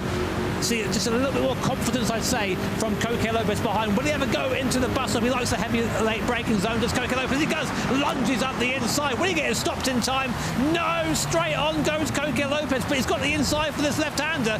Just about had the doors shut there by Thomas Abutale. What a battle here for first place, and the crowd love it. Absolutely amazing, amazing. We're at the halfway stage now here of this race, and the top two are knocking 7 bells out of one another. If Coque Lopez had misjudged that, been a couple of metres later on the brakes, that would have gone down like a knackered lift. Fortunately, they managed to keep it facing in the right direction. BMW then lead by 0.3 of a second over Lexus at the moment, but Genesis closing the gap now. It was 7 seconds just a lap or so ago. It's now down to just over 6 seconds. And what a show these guys are putting on for our audience here at Amsterdam. The grand final, of course, of the Manufacturers' Cup. We're halfway through the race now. BMW and Lexus so far are your headlines. Back on board with Coque Lopez. He fancies another go at it. This time he's going to try the outside up towards Lake Como, side by side. Not being much grip out there. He's on the curb. Is he going to make it stick? He goes all the way around the outside. Coque Lopez and Team Lexus up into first place. And now I think, Tom, we're going to see Lexus and Coque Lopez just put the hammer down and try and extend that gap. Well, let's not forget that the Lexus team won the Manufacturers' Cup, the inaugural one, back in 2018. And there is an opportunity for them to do that here tonight if they do take victory and clear off in the points tally. Just to go back to some of the intermediate job runners, by the way, they're nowhere at the moment with the track being as well as it is. They're about 2 or 3 seconds off the pace of the wet weather runners, and that has really helped Subaru out at this middle stage of the race. They were down in last place just 3 laps ago. They've now brought themselves back up into 9th position, so they're slowly creeping their way back through the field. But I dare say, on the horizon there, Jimmy, it looks like the clouds are easing off a bit. Yeah, a little bit. Man, I love change of weather in a race. It just makes everything so much better, doesn't it? It really does. And Coque Lopez, again, we talk about the guy's experience. I mean, he's still in his 20s, but he's one of the most experienced drivers here at the moment, knows this game back to front, knows this car back back to front and just showing exactly what he's capable of when he's given a free track ahead. Already the gap up to nearly a second between Lexus and BMW, and you see really battling with traction there, but just skirting on the edge of grip, making it look easy as he does it. So your order right now as we come to the end of lap 10. It's Team Lexus from BMW and Genesis in P3. So here's a replay between Porsche and Toyota. What happens here? Toyota looks to the outside. Oh, just runs into the back of Porsche. Does spin. Oh, masterful recovery, but AMG Mercedes there. Who's at the wheel of that right now? That's Kamata. No, sorry, that's not him. Sorry, my bad. Behind the wheel of Mercedes is Daniel Fenton. Yeah, he just. Well, all right, well done that. Yeah, cheers, mate. Lovely. Again, go. The sea's parted. That's the thing. Keeping your car on the straight and narrow, not getting involved in any bother, it could prove to be very beneficial. You can see, meanwhile, Chevrolet have closed up onto the back of Genesis here, 0.7 of a second, so they're within slipstreaming range. Behind the wheel of the Chevy at the moment is Antonio Santos, the Frenchman who's making his World Series debut here this weekend. And we'll see whether he is going to be able to ruffle a few feathers at the moment. How's Chevy done that? Team radio, yeah. Just this time, baby. So let's see whether Chevrolet can depose Genesis down, and look at that, blue skies up ahead, so the rain beginning to ease off, and this might bring the intermediate shod runners back into play. But are we going to see wet drivers going on to intermediates, or are they just going to wait for the track to dry out and go on to slicks? That's a crucial point. Oh, more problems for Porsche as they spin off on the exit of Stavilo, all of their own accord, and go tumbling down the order. Oh, what a shame for Artemosso. No. Oh man, Mosso not happy, is he? No, he wasn't. No, he wasn't. He certainly was not, Artemosso, and now down into last place. Well, very fine margins here in the GT World Series. What I was going to say, sorry, before we saw that replay there, is that is our second place, current second place in the standings. Yeah. Now, pretty much out of it. That is it. We need to have a look at the life point standings, don't we, at the moment? Well, it's Lexus and BMW who are at the top of the pile, and Lexus, by a comfortable margin, if the checker flag fell now, would be crowned as the champions. But there's still plenty of time for things to change, and as you saw there for Porsche, a couple of mistakes over the case of a couple of laps, and their race has turned completely on its head. And we've only seen so far 2 of the 3 drivers from each team. So still a couple of drivers yet to go. This race could still change, as you say. And now it is still raining slightly, but you can see the water is starting to be dispersed there as Team Genesis really hanging out on that curb. We don't want to be there in the wet. It's very slippy out there. There is still, I mean, there's still rain due, but like, you can see the track isn't quite as wet as before. You wouldn't believe that, though, as Genesis. Man, they're all over the place. And then in comparison to Santos behind in that Corvette, the Chevy Corvette, just a lot more composed. Yeah, the Chevrolet looking, as you say, just a little bit more stable at this particular point, but still right on the gearbox of the Genesis as we head through the Blanchimont corner. And Chevrolet now ahead of Genesis and up through into third place, whilst we're looking at this battle a little bit further down. So we'll have to get a replay of that overtake for position, because now it is Antonio Santos in front of Yuito Sasaki then. Out of the final corner we go, and is Sasaki going to be able to repay the favour on the Chevy down in towards turn 1? Don't think they're going to be close enough at the moment. Well, Chevrolet have shown consistently similar pace to Genesis, in fact quicker pace over the last lap by about a second or so, as BMW pick up a warning for a collision. And look at this now, BMW back in front of Lexus. So Lopez, whether he made a mistake or something like that, I'm not 100% sure, but there must have been a smattering of contact between the two. It now means the Frenchman, Labouchelet, behind the wheel of the BMW, is now back in the lead of the race. Yeah, I mean, there you go. I mean, I'm not quite sure what happened there, as you say, but maybe a mistake, maybe Labouchelet's tyres were just a bit of better nick, although looking at the doesn't seem like that was the case. Interestingly, Tom, looking at the standings as well, the intermediate runners are starting to go a little bit quicker. Yeah, in fact, a bit quicker than the wet, sorry. They've had to go through the sort of ugly stage in the middle of this one, haven't they, where they've not had the pace. But now, as you can see, the rain isn't really falling that much, if at all, to be honest with you. And that's where the intermediate shop runners, the race will begin to come back to. But the crucial thing is, have they lost so much time? So let's have a look here what happened with BMW and Lexus into La Source. Lexus a little bit deep on the brakes. BMW are going to get a good exit out of La Source. Is there going to be contact side by side going up through into Eau Rouge and Radion? No, it was just a mistake mistake there from Coque Lopez, which allowed Leboutelet and the BM to go through and take the lead. Just better traction out the corner, wasn't it? The BMW just picked up really nicely, and the Lexus was just there, just left standing. But Toyota got a penalty as well, red dot flashing next to their name, so not been a particularly brilliant race so far for Jose Serrano. There he is in the background, a half-second penalty, so track limits violation, 1.5 seconds actually for Toyota. That's even worse, so they will not be retaining their crown if it stays as it is. Fenton going through into the Fagnes chicane and in towards Stavlo. You can see a bit of rear instability as he just kissed the white line. Wide there for Subaru and for Kylian Drumont as well. We know how fast that Subaru is in these mid-speed corners at this circuit, the Spa-Francorchamps, and look at that, a possibility maybe of some blue sky coming in before the end of this race. The track will begin to dry out, and if it does dry out, who is going to be brave and bold enough to make the switch onto the dry tyres? AMG and Ferrari, meanwhile, pretty close to one another. Just a change of positions there as well between Mazda and Toyota. Team radio here. I think dry time is later. Maybe 14. So dry time is later for Genesis. That's Yuichi Sasaki, the voice that you were hearing a few minutes ago. So I think what they're going to try and do is stay out on the wet tyres. And that's the problem, isn't it? But the intermediate runners, they're kind of quids in here at the moment because they'll have more grip underneath them as the track begins to dry out, whereas the wet runners won't, but all have got to stay out, really, until the right time to switch over to dries. And we can see just about weather radar on that left-hand side. That is the last of the rain. So we will probably have a drying, if not dry, circuit towards the end of this race. And this is where the intermediates are going to start to shine, and those wet tyres are going to start tearing themselves apart. I mean, the track is still in a condition where the wet or intermediate tyres are both viable, but we're going to see that Inter get quicker and quicker and quicker. Certainly will. So through turn 7 we go. On board here then with Lexus, who got a face full of BMW for pretty much the majority of the last couple of laps. They were having a clear track in front of them. But for that mistake from Coque Lopez that we saw down at La Source, Honda have got a penalty now then as well in 5th place. It has not been a race to remember, and unfortunately a possibility of victory looks to be slipping through their fingers quicker and quicker as the laps count down.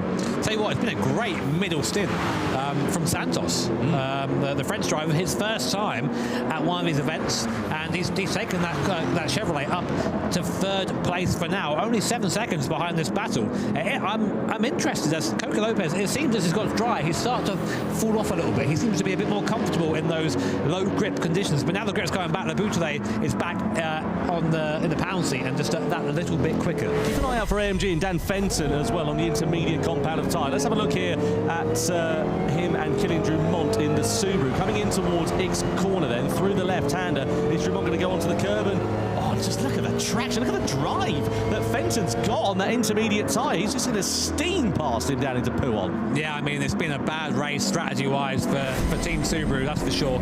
Definitely not gone their way. But, well, again, there's still another driver yet to go. AMG Mercedes, Fenton there at the wheel of that. He is the lead intermediate runner. He's going to be a great yardstick. And, of course, all the teams are going to be watching that. BMW, Lexus, Corvette, Chevrolet, sorry, they're all going to be watching what happens there on the time. Wow, it's really coming down the time now. 2:28 from Leboutelet on the BMW. We're now firmly in the window for those intermediates to be quick. And that's the problem for the wet shod runners. So you can see the top 4 all on the wet tyres, but behind them, Daniel Fenton, team radio here. I think it's dry. Oh, wow, We're big going call. north. Honda has a penalty. We have the buffer. So that's Sasaki and Helt at Genesis exchanging notes with one another in 4th place, and they're working out when is the best time to change over to the dry tyres. So there'll be a driver change. Sasaki will get out of the car. So Nico Romero will be behind the wheel for what looks to be their closing stint in the race, and what they've got to do is try and find the right crossover point, and it could come to Genesis here, because the last thing these wet shod runners want to do is stay out too long, allow the inter runners to close up, and then they've lost the advantage that they gained in that middle stint. Well, we thought that the crossover point for the racing medium tyres, which is what the guys have available to them for dry tyres is a 224. We're not quite there yet. But look at the intermediate runners, Jimmy, as well. Wow, yeah. Dan Fenton lost around 226.9. Wet shop runner nearest to him is Genesis, a 228.5. A 225 from Porsche and Mosso. So I think you're right there. Suzuki was right. Get on there. And the thing is, all the rest of the teams now, look at that. Mercedes-AMG Fenton, he's gained 1.3 seconds on Team Genesis. And Genesis has been quick on this middle stint, but the tyres now starting to definitely go the other way. So all the teams must know this right now. You see a lot of people standing behind rigs. Miyazono there watching on, getting ready to get in, I think. And this next lap is going to be pivotal for the race. Will they pit? Will they stay out? Let's find out. Absolutely. Well, it's going to be busier in the pit lane than the supermarkets on Black Friday, isn't it, in a few moments' time, because there's going to be a lot of activity going on with drivers changing over, presumably all to the dry compound of tyres. The wet shop runners there, the hand is kind of tied on their back at the moment. They've got no choice but to change over to that one. Otherwise, as I said, that advantage is just going to be washed away, so to speak. Mercedes closing up so fast. I think you have to risk it. You have to risk the slick now. I mean, because if you get caught napping, it's not worth just a couple of seconds. It's going to be 4 or 5 seconds. So let's see. Our first teams coming by the pit lane. Will they pit in? BMW and Lexus. What are they going to do? Our leaders have gone past pit lane. Have they come out? I don't see them. No, Lexus aren't in. BMW aren't in. Oh, Genesis go in then. So they're deciding to take the gamble. They said they were going to go aggressive, and they are the first of the wet shop runners to blink at the start of lap 15. Subaru also following them through. Not surprised at all. Subaru and Honda under investigation a few moments ago for a collision. They've got nothing to lose at this particular point and everything to gain. Meanwhile, look at Mercedes now right on the gearbox of Chevrolet, and this is surely going to be a formality, a matter of time before the Mercedes muscles their way past the Chevy. Yeah, Fenton was 3 seconds quicker that lap. That's how much the difference between the wet and intermediate right now. So he just needs to go past them, just drive by and try and make the best of this intermediate. So now we have our first teams risking the medium slick tyre. And this is where it's going to get tricky, because that little dry line you can see we're driving on now, that's the only surface of the circuit which has any grip, and it's still greasy. It's not completely dry. So you see, even on the curves, look at the grip difference. It's crazy. Unbelievable there for Dan Fenton in the Mercedes, and coming out of turn 7 down in towards Rivage of turn 8. He's going to drive around the outside. I thought he was thinking about that, but, you know, he's going to get held up for another couple of corners. But as I said, it's only a matter of time. We've seen moves being made through turn 9 of X with drivers on the wet tyres running wide. And the problem here for Fenton is he's just getting held up. And look at that, he's just waiting to get on the power. He needs to just steam past him here. He's not being clever. He's driving right behind him. He's not giving himself the opportunity to have that overlap, to have that overtake. This should be it now. But he didn't. He's just waiting. You've got to be aggressive now. He's lost so much time here. This is pivotal for Mercedes-AMG and for Fenton, and he's just not getting the move done. It's a great defensive drive by Santos. He's putting his car in the right spot, and Fenton can do nothing apart from wait again. He's just driving up to the back. He needs to give himself a slingshot. He just needs to lunge, doesn't he, at the point? But look at Santos there, just parking the car on the apex. He's going to try and get the switchback here, is Dan Fenton, but again goes onto the wet part of the track, and then he doesn't have the same grip underneath him that he needs, and that's the problem here. So this is really compromising Dan Fenton, and also Mercedes-AMG's race here, and a possible podium could be slipping through the net, courtesy of the dramas of being stuck behind Chevrolet here on lap 15. We'll wait and see how it all plays out, but we've got one more pit stop left to go, and surely now, if you're on the wet tyres, you've got to make that pit stop at the end of this lap, otherwise you're going to be up a creek without a paddle, so to speak. On the brakes we go into the final chicane. Chevrolet defending the line, and surely they're going to come into the box. Mercedes do as well, and that was a brilliant lap there from Antonio Santos for Chevrolet, and no surprise at all to see the last of our wet and intermediate shop runners into the box for their final stint. If you want a class on defensive driving, that was it. That was a car that was 3 seconds a lap slower than the car behind it, and managed to keep him there just by placing his car in the right point. Definitely round of applause there for Santos and Team Chevrolet. But now we get into the business end of this race. Everyone, and I mean everyone, coming into the pit lane to go over to that medium compounder tyre, but you see Roach there, very slow on exit, just waiting to get up to speed. There you go, now on to the dry line. Where are those who went for the dry tyre first? Well, Genesis were the first runners to come into the box, weren't they? So that'll be the proof in the pudding. They're up into third place. They'll have a bit more heat in their tyres as well. They'll be a little bit more worn later on. But look at that, wide there for BMW, up through Eau Rouge and Radion for Callum Roach there. And that could leave them under pressure from Harold Velsen in the Lexus. He's got a great run coming up the Kemmel Straight and in towards Lake Coombe. Is Velsen going to think about a move on the inside? The problem is that the wet line, or the dry line I should say rather, is so narrow that if you go off it, you're going to be going straight to the scene of the crash into Lake Coombe, and they line astern, and that just gives Roach a little bit of breathing space to get those tyres up to the right working window. So to give you an idea of that decision for Romero, it paid off or not, it did. They gained about 3.5, 4 seconds there on the top two, which puts them in striking distance if anything happens in. If these guys start fighting, Roach at the wheel of that BMW, this is a very, very quick guy.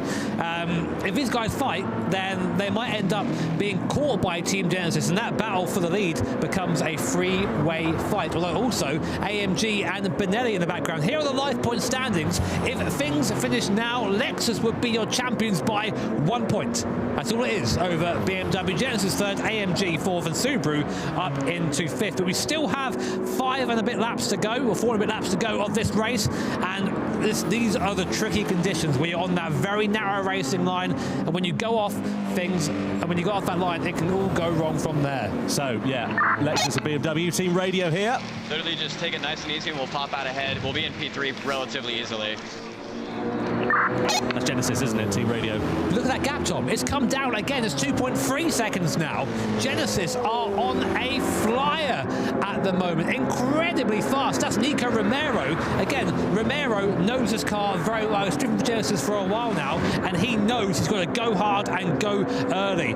He's now the gap down to 2.2 seconds. Oh, Mazda a bit wide there on the medium tyres. That's going to allow Ferrari to go through surely, or at least try and attack in towards the bus stop chicane. That's for 8th position. No, they managed to live to fight another day. I just wanted to say on a quick point as well, looking back at the former Manufacturers' Cup champions, Nissan won it last year, Subaru the year before that, Toyota have won it twice, Subaru have won it twice, Lexus have won it once. We've never had a non-Japanese Manufacturer Cup champion. We could be set for that here tonight. This is the moment then between Ferrari and Mazda for 8th place. We ride on board with Mazda, that rotary Wankel engine, screaming its way up to the gearbox, and they go for that aggressive move on the outside into Blanchimont, pinches the Ferrari, and manages to get themselves up into 8th place. I thought it was a mistake from Mazda, but it was actually a very aggressive overtake. And look at that now, down to 1.2 seconds, the gap between Lexus and Genesis, and it's bringing a train of cars along with it as well. AMG, Chevrolet, Subaru, and even Toyota not far adrift of this one, and we've got 3.5 laps remaining. There is still time for the complexion of this race to change. Just to remind you, if the checkered flag fell now, Lexus would be crowned as Manufacturers' Cup champions of 2024 by just 1 point over Team BMW. Genesis have currently got 19 points, so we need to do the mental arithmetic. If they go and win the race, is that going to be enough for them to be crowned as the champions here if BMW and Lexus finish in 2nd and 3rd respectively? We've never been closer. Eyes in front. Oh man, I mean, that you can now feel that Nico Romero and Dean Howe are like, okay, this is our chance, we can do it. And look at him, maybe a little bit of a smile there on the face of Nico. He knows he's got pace, but he's not there yet. The gap down to 1.7 seconds. Look who's behind though, it's Benelli, and he is fast. The Brazilian driver from Mercedes AMG is latched onto the back of Team Genesis, and this is a guy you don't want in your mirrors. Extremely quick driver is Benelli, and it feels like the whole field's just sort of come back together a bit at the end of the race as the dry running has maybe changed the dynamics of the car slightly. It's going to be a mad finish, this one. Yeah. Hold on to your hats then and stand by your beds, because it is going to be a cracker here for the grand final of the Manufacturers' Cup. Under the brakes we go in towards the bus stop chicane. Genesis holding firm in 3rd place for now, but I mentioned that train of cars that's coming through. They are all going to be nose to tail in just a lap or so's time, I'm sure of it. Over the timeline we go. BMW and Callum Roach 0.3 of a second in front of Harold Velsen in the Lexus. Genesis, meanwhile, last time around they were over half a second faster than leaders BMW. Likewise, Lucas Benelli Benelli was in turn half a second faster than the Genesis. So Benelli and AMG, as Jimmy said, on an absolute charge at the moment, and it's anybody's guess as to who is going to claim victory in the grand final here tonight, but who, of course, is going to claim the overall crown here as well. Harry Volson at the wheel of Team Lexus. Super sub, of course, subbing in for Igor Fraga, who can't be here for this final. What a performance he's put in there, the Chilean driver. Lexus are within reach of yet another Manufacturers Cup title. All they've got to do is stay where they are. They stay where they are and they win, but look who's behind them. Team Genesis and Nico Romero. Lucas Benelli as well for Mercedes AMG. It's not going to be just simply drive to the end. It's going to be watch your mirrors and try and keep that place. If they do lose that place to Team Genesis, BMW will be the Manufacturers Cup champions. So still all to play for with only 2.5 laps left. I'm hugely excited to see how this one is going to work out. Tell you what, Benelli's challenge has just faltered a little bit on this lap. He must have made a mistake, the Brazilian driver, because he was right on the coattails of Romero a few corners ago, and now he's 1.1 seconds adrift of the Spaniard. Here we are. Subaru and Chevrolet as well, not far adrift of them either. And it will take us one little mistake and that whole field compresses. I'm telling you now. So through into the penalty game we go. Team radio. No more talking. I know what to do though. No more talking, you know what to do. That's going to be Callum Roach, isn't it? That has to be the voice of the American driver. Just let him get on with it. Let him deal with the job at hand. There are the live points rankings. If the checkered flag fell now. But there are faster drivers behind the BMW of the Lexus, the Genesis and the AMG. Well, there's nothing that really Callum Roach can do right now. He is the best he can be, which is be in the lead. It's up to what happens behind him, which will dictate who wins today, who wins the Manufacturers Cup, the grand final, the decider for the season. And we only have 2 laps left here to go at Spa. Genesis, they seem to be stuck in that 1.5 second range, or Lexus have got that little bit closer to BMW in front. Do you attack if you're Team Lexus? I mean, if you finish where you are, you're champions. Yeah, absolutely. That's the thing. Do you play it safe? There's no point throwing it up the inside, sending them both off the track potentially, and taking that risk. But the problem is, you can see that Genesis and AMG are still lurking there in the background. The problem is they're running out of time. We've got 2 laps now remaining. He's going to have the draft up here, so there might be an opportunity. BMW need to win this. They have to win, so I think Callum Roach would be defensive here. But Paul there through Eau Rouge and Radion for Team Lexus. Look, Team Genesis now are in the draft, only a second behind. Meanwhile, Subaru and Mercedes AMG go side by side. That is Takuma Miyazono versus Lucas Benelli. Will Miyazono try the outside line? There's contact between the two. Oh, and they both go off. Oh, well, Benelli did not want to give that one up. And Chevrolet going spinning round up at Lake Comas. Well, that's a disaster for the American manufacturer. They were having such a strong race. Mercedes AMG pick up a penalty and they're under investigation. Well, the thing is, you've got to give racing room to the car on the outside. And to my money, Miyazono wasn't given that. It cost them both time, and it's cost them potentially both a chance of victory. So maybe a 5-way squabble has been now reduced down to a 3-way squabble. And you can see there that Lexus are now dropping off the back of BMW. Let's have another look. This was almost comedic timing from the Corvette. What happened here? So there was contact there, and the same thing happened behind. Literally the same thing between Toyota and Chevrolet. And just like that, 4 manufacturers are pretty much out. Toyota given a 3-second penalty, and rightly so. Look at this. Look how close Genesis are now, and Nico Romero. He's within striking distance, and this could have massive ramifications for the championship standings here if Romero can just get by Lexus. So it could be winner takes all stakes between these top 2. A little bit wide there for Lexus on Stavolo 2. Passing Lexus has no effect. Yeah, if we want to do something, we will have to pass BMW, and that's not good. Yeah, they know that. They've got to throw caution to the wind here, Genesis, haven't they? Well, they will have no effect on their standings. They've worked that out, so maybe they just stay where they are, but it would have an effect on who wins the series overall. It does seem like that challenge has somewhat faltered, and Lexus there and Harold Volson just not quite able to get any closer to BMW and Callum Roach, but he might not need to as we come on to the last lap of the season for the Manufacturers Cup here at Spa. BMW lead Lexus, who lead Genesis. If things finish now, Lexus will be your Manufacturers' Cup champions, but they're still one lap off one of the most difficult circuits in the world, Spa-Francorchamps. Can BMW keep Lexus behind, and can Lexus hold on to that Manufacturers' Cup win? Let's find out. 2-second penalty there for Mercedes with Benelli. That incident there for the collision on the last lap. No surprise there at all. But I tell you what, Lexus, they're out of slipstreaming range for BMW. 1.3 seconds. They're not going to get the advantage of the toe here up the Kemmel Straight. And you can see what that would mean, because Lexus would still win it by 1 point. They're going to have the middle sector of their lives as Mazda look for a lunge on the inside of Subaru down into Lake Coombe. Nothing doing for them at the moment. The seas will open though soon, because Benelli with that 2-second penalty will mean that Subaru and Mazda will elevate themselves up to 4th and 5th place here respectively too. Will that change though the position for Genesis, because Subaru would be tied with points if they move up?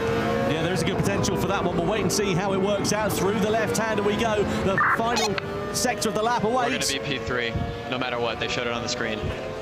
Yeah, so that's Genesis there saying that they're going to have to settle for P3. Let's have a look at this battle though between 5th and 6th place, because this could decide whether Genesis do finish P3 once this penalty has been served for Mercedes AMG. Mazda having a look to the inside, nothing doing for them here in towards the Fagnes chicane, and the penalty is about to be served here for Lucas Benelli in the Mercedes as they come out of Stavolo. Yeah, interestingly, whichever of these cars finish ahead of each other will be 4th in the final rankings. They're all tied on 17 points in the finish now. AMG will go behind Subaru and Mazda, serving this penalty. A good charge from Benelli, but unfortunately too little too late. So there goes Miyazono up into P4. There goes Mazda up into P5. So Subaru now tie with Genesis, as do Mazda for 3rd place.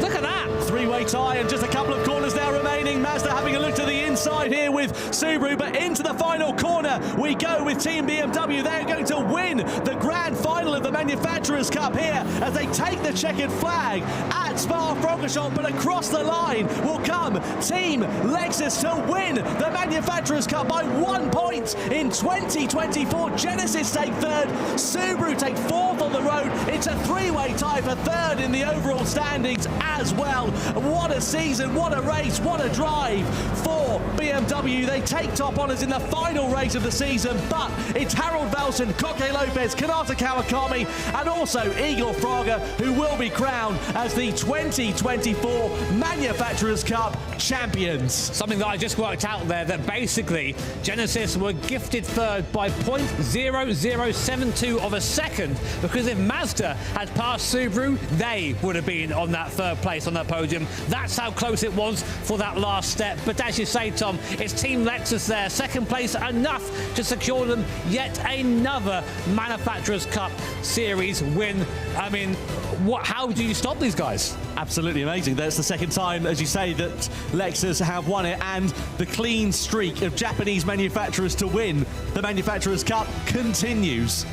Well, BMW gave it as good as they got, didn't they? They really, really tried hard, and it came down to just 1 point at the checkered flag. What a drive from Team Genesis as well. A 2nd podium in a 2nd year in the World Finals. Amazing. Yeah, I got to say, my standout for that race was Harold Volson, super sub. Yeah. Came out of nowhere, hasn't driven a race all year of his guys, subs in for Igor Fraga, and does exactly what he needs to do. I mean, amazing drive. Superb stuff. Well, Honda, they'll be wondering what might have been. Started the race on pole position. Let's get the highlights then from that emphatic Manufacturers' Cup grand final. Honda lost the position to BMW off of the start. Then Porsche sent their way through on the inside. And unfortunately, that was the beginning of the end, really, for Honda. There was contact with Porsche at the very next corner. And then they ended up plummeting like a stone as the race developed on. BMW and Lexus, meanwhile, cleared off into the distance. We went nearly 4 abreast at one particular point. Here was a move for Ferrari, trying to go late on the brakes and then going straight off into the Ardennes forest, and that cost them more than they would have gained. Meanwhile, Mercedes and Honda got a bit friendly in towards the final corner. What are you doing, man?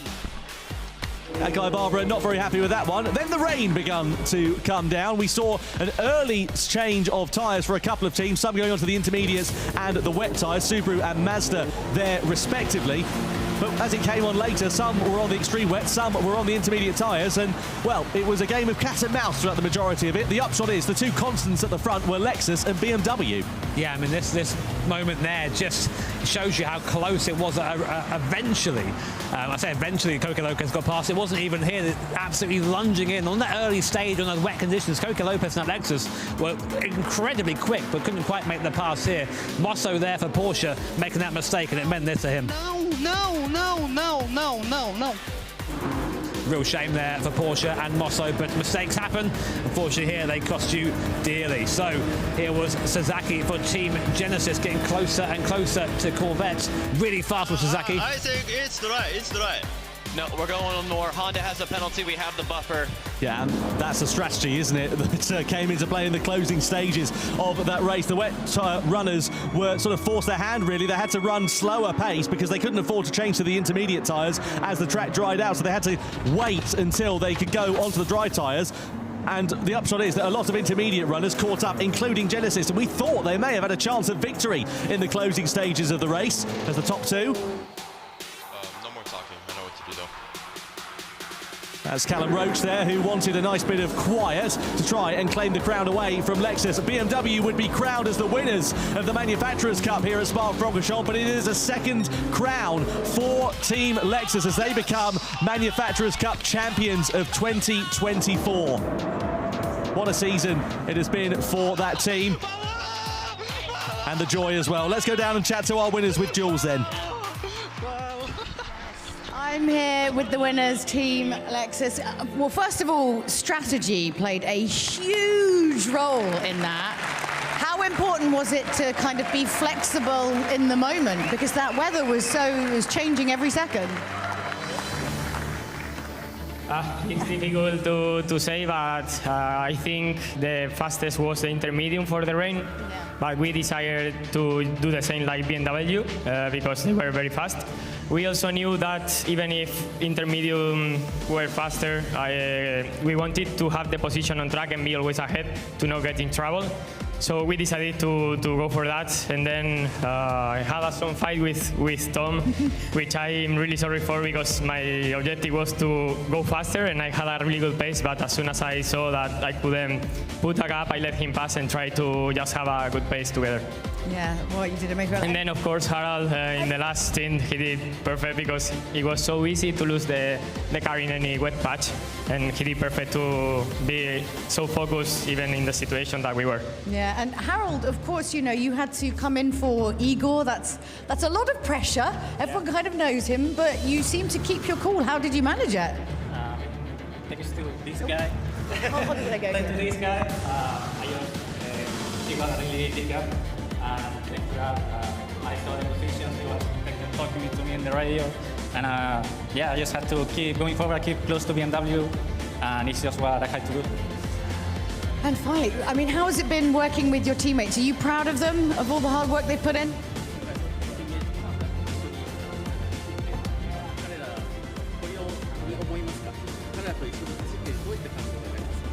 本当にこのチームで1年間戦い抜いて本当に誇りに思った幸せでした。ここにいるメンバーの他にもイゴールが今回、スーパー GT で来れなくなってしまったんですけども、イゴールがいなければおそらくこのワールドシリーズの舞台にも来れてなかったですし、ラウンド1でポイントを取ってくれたことで今のポジションがあると思うので、本当に今日の2人プラスイゴール4人のチームに本当に感謝しています。It's been an honor to have raced with these guys for the entire year. I'm really happy about the results, and without Igor though, without his support, obviously, I don't think we would have been here. With the points that he got for us, that's what led us here. So I'm really thankful to all four of us being together in this team. Yeah, and you did amazingly well. Let's give it up for our Manufacturers' Cup winners, Team Lexus. Back to you, Tom and Jimmy. Looking forward to seeing what is going to happen on the podium in a few minutes' time. But here are the results from the grand final. Then confirmation: BMW take the checkered flag and the maximum 24 points. Lexus, though, second place for them. That just goes to show how impressive their season was. They didn't have to finish on the top set of the podium here tonight to be crowned as two-time champions. Yeah, and Team Genesis, of course, with third. But here are the final points rankings. And look how close it was for third place. 4 teams on 19 points, and Lexus beating BMW by only 1 point, and it all came down to the last race. So amazing stuff. Yeah, really was spectacular. Given the fact that BMW didn't exactly start the season off in the particularly brilliant way by not scoring any points there, just goes to show that consistency is what makes champions. Don't forget about the Michelin driver of the day as well. Is it Jose Serrano for you? Is it Thomas Laboutelet? Or is it Koke Lopez? Vote on the stream below, and then you, of course, will find out in the press conference, which is coming up straight after we have concluded things here tonight in the Manufacturers' Cup broadcast. So stick around for that, and also if you've got any questions for that matter that you want to ask them in the chat below, and if you're lucky, we might be able to read out a couple as well.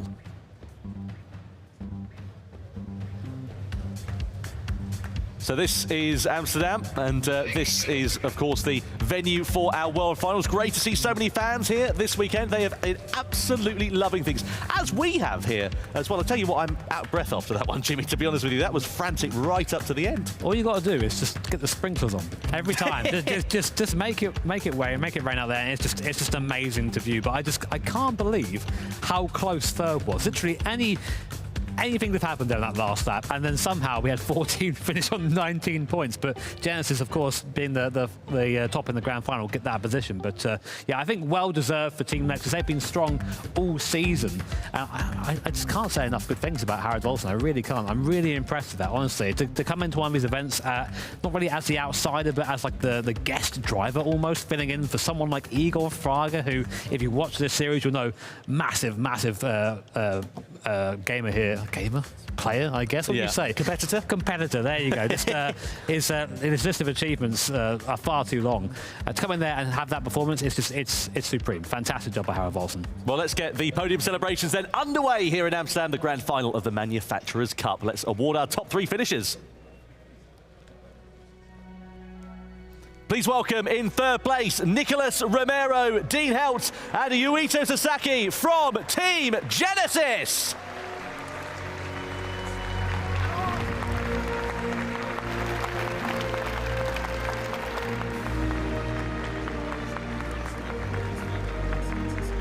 Second place in the Manufacturers' Cup, Callan Roach, Thomas Laboutelet for Team BMW.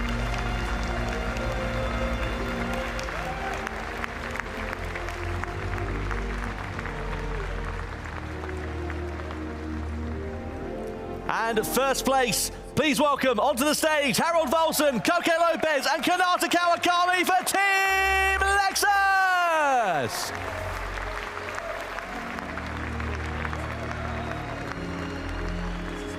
And now, ladies and gentlemen, please be upstanding if you're able for the national anthem of our winning manufacturer, Team Lexus.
The national anthem of Japan plays out for our winning manufacturer, Team Lexus, here in Amsterdam, the venue of our World Finals for the GT World Series.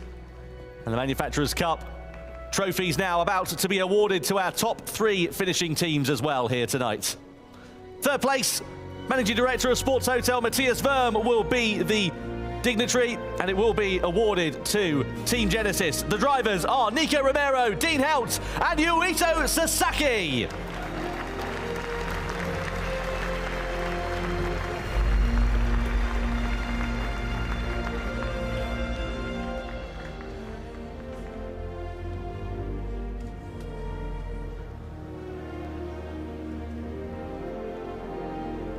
Matthias now making his way over to present the medals to Genesis. First of all to Nico Romero. Then makes his way over to Kanata Kawakami. Sorry, to Yuito Sasaki, I beg your pardon. And then finally to Dean Helt as well. Team Genesis, third place in the Manufacturers' Cup in 2024. Second place dignitary is the Motorsport Marketing Director of Michelin, Nora Vass. And second place, of course, in the Manufacturers' Cup in 2024. Callum Roach, Thomas Lamoutelet and Saya Suzuki for Team BMW.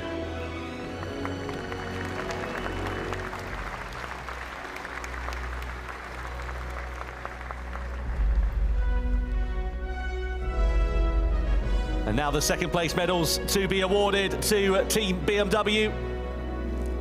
Superb driving from all three of them. From Thomas Lamoutelet, from Callum Roach and from Saya Suzuki. As they hold their second place medals aloft here in Amsterdam. Another round of applause for Team BMW, second in the Manufacturers' Cup in 2024.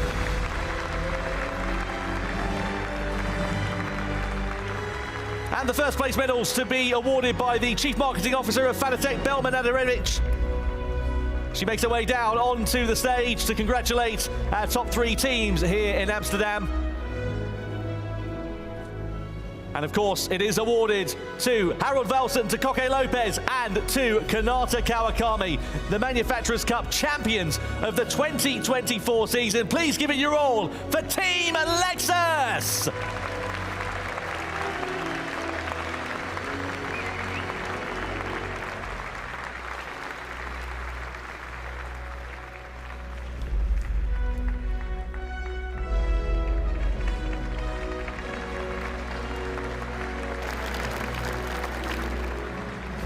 And finally, the first place trophy awarded to the winning manufacturer, presented by Gran Turismo series producer Kazunori Yamauchi. He makes his way onto the stage here in Amsterdam, and he will hold the trophy and hand it over to Harold Velsen, to Koke Lopez, to Kanata Kawakami, Manufacturers' Cup champions, Team Lexus!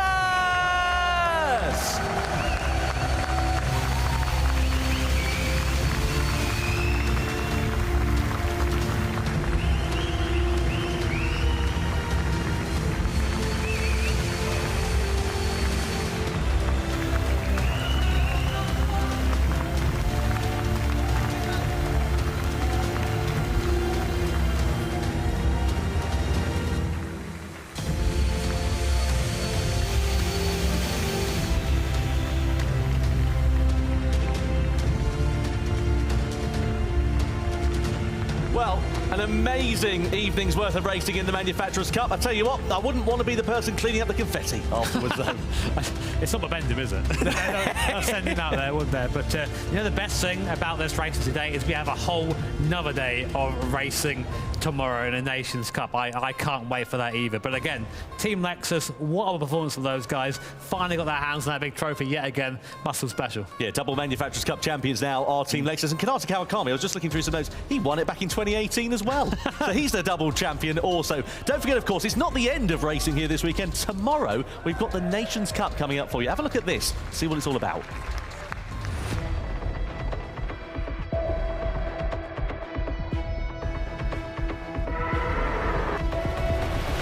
Action is about to begin. World Series is underway. It's a drag to the line. Fantastic. We're coming towards the final series of corners. Wow, what a dramatic end to the Nations Cup.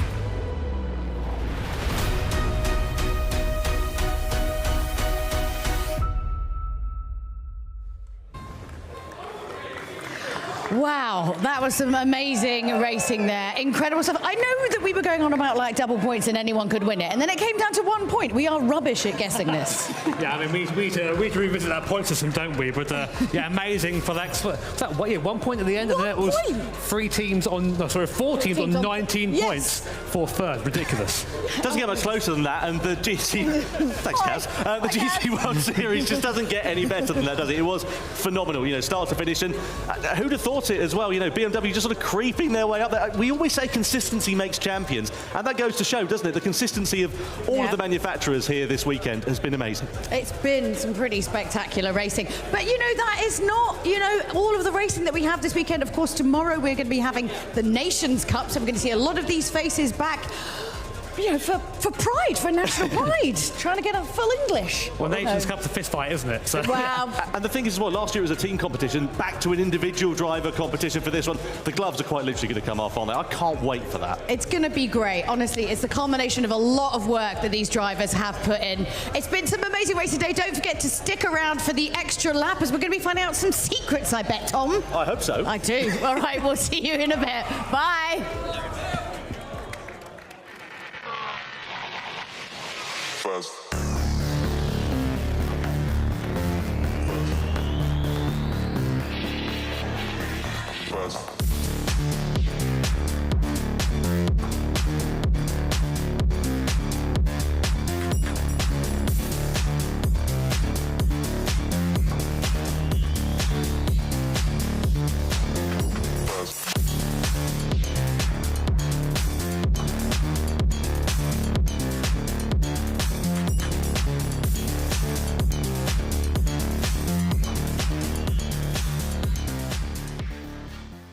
PlayStation.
Por 0-0 con Porsche.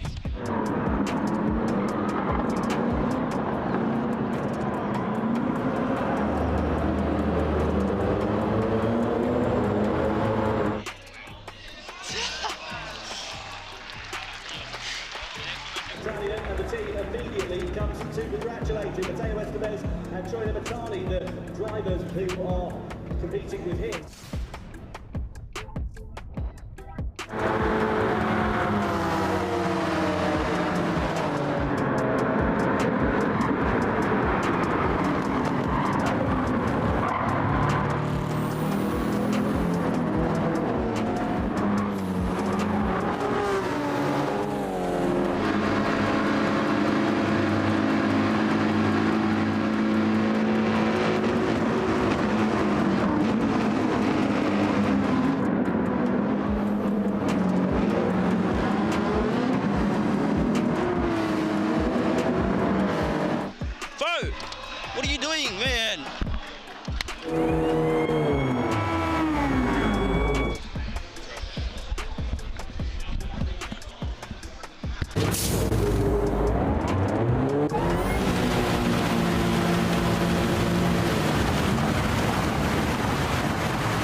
No, we're going on more. Honda has a penalty. We have the buffer.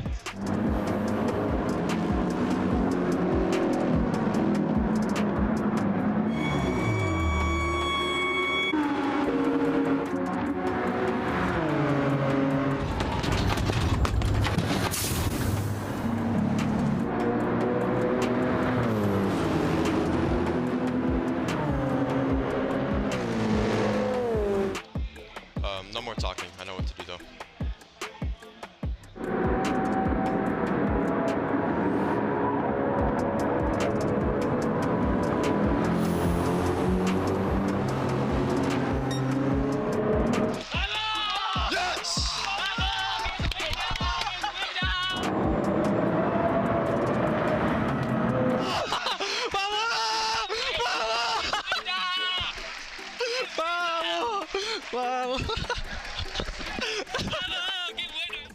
It's like being on the supermarket, this. Like, just like...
No.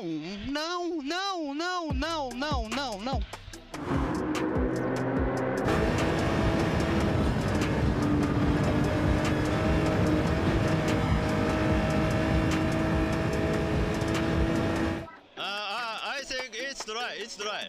No, we're going on more. Honda has a penalty. We have the buffer.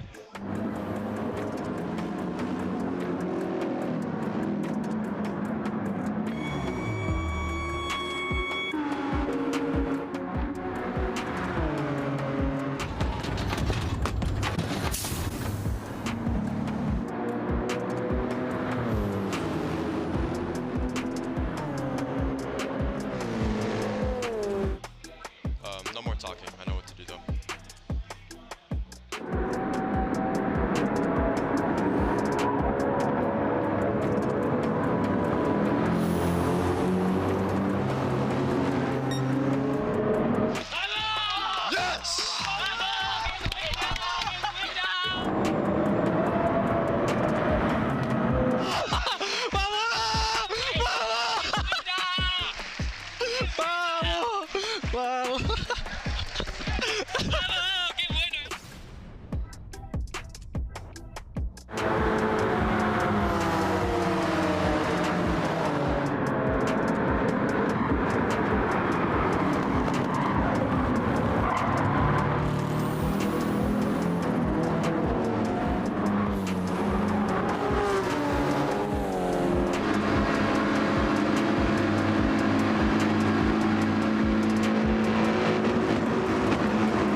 it's the right, it's the right.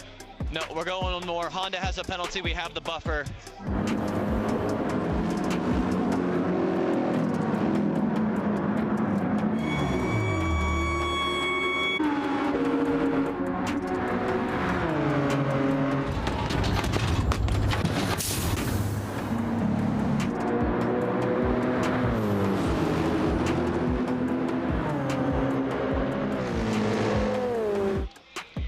No more talking. I know what to do though.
What are you doing, man?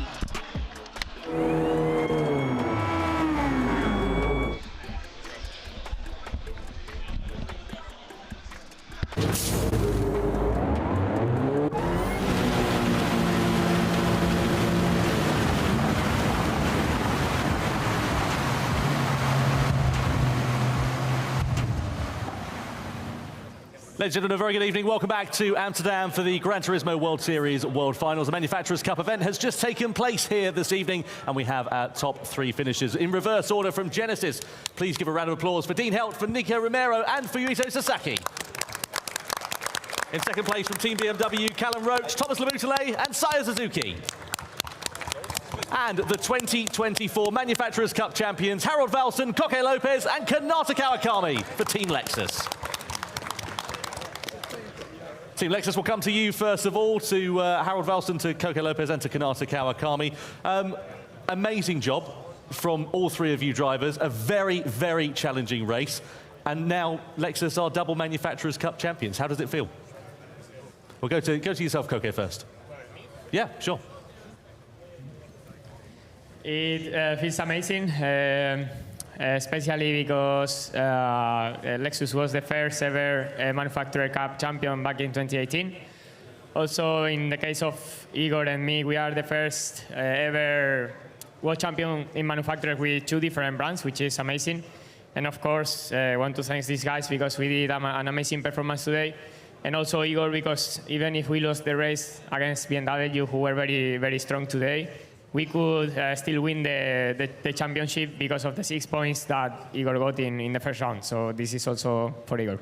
Okay, sorry, I beg your pardon. Thank you so much. Let's go to Kanata. Kanata, obviously, at the World Series events this year, we've had drivers from different teams, but it's been on an individual basis. For the event here, we've had a team with 3 drivers. How did that change the dynamic? How did you approach it as a unit, as a team for this event? シリーズのイベントで個人戦からチーム戦になってこうやって入れ替わったんですけど今回こうやってまたチームで戦ってどういった感触でしたかレースは。やっぱりチームで戦うってことは誰がどこを走るとか誰がどのタイヤでどの天候を走るってところを事前にこう出発する前にみんなでいろいろ試して作戦を練って当日に来てもどのタイミングでタイヤを交換するとかそういったコミュニケーションを取りながら作戦を立ててみんなが得意なところ苦手なところを補ってサポートし合って今日戦えたってことが非常にチーム戦のいいところが出たのかなと思ってます。Yeah, so when you race as a team, you have to figure out who's going to drive where, what timing we're going to be on the track. what conditions we're going to be driving at. We have to really communicate the strategy between each other to really figure out who's the strongest driver in each of those conditions, and make sure that we have the best driver lineup for everything that faces us on the track. And I think today's result is a result of having that great support between the drivers, really coming together to do the job right. Kanata, thank you very much. And to Harold. Harold, amazing job from you. Super sub last minute in the Lexus, and you managed to help the team bring it home. How do you feel on a personal level to have jumped in the car at the last minute, and what does it mean for you to be part of the winning team for the Manufacturers' Cup? It feels amazing. It was just an amazing team. So, of course, and also replacing none other than Igor Fraga. So I feel a bit pressured, but I was glad that in the practice with the team, I was able to keep going up and up in pace and keep with them. So I'm glad that I was able to help them to get the result today. Well, thank you very much indeed, Harold. Many congratulations. A round of applause once again for Harold Valson, Koke Lopez, Kanata Kawakami for Team Lexus. And now we'll move over to Team BMW, to Callum Roach, to Thomas Laboutelet and to Saya Suzuki. Callum, we'll come to you first of all. You were the driver in the hot seat at the end of that race. There was a lot of pressure on your shoulders. BMW took the victory, second overall in the standings.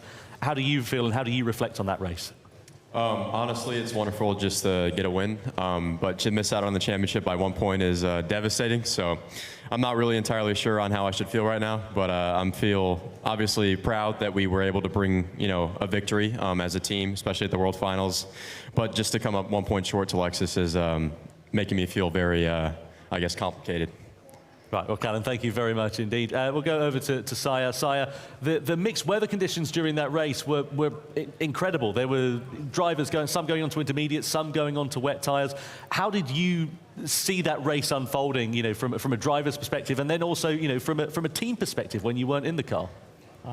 今回のレース、本当に天候がもうどんどん変わっていて、一部のチームはインターミディエットで、一部のチームはウェットでって、もう全然戦略がバラバラに行きましたけど、そのレースの展開、個人のドライバーとして、またはチームとして、どういうふうに感じながら走っていましたか？そうですね、次のスティントに向けて私に関してはどれだけマージン作れて、次のドライバーが楽に、スティントをこなすことができるかっていうのを考えていまして、で私実際には、第1スティントでマージン築くことができまして、で第2のトーマスさんに、バトンを渡すことができてましたので、そういった中だと、アドバンテージを味方に、任せるということができたのは良かったところだと思います。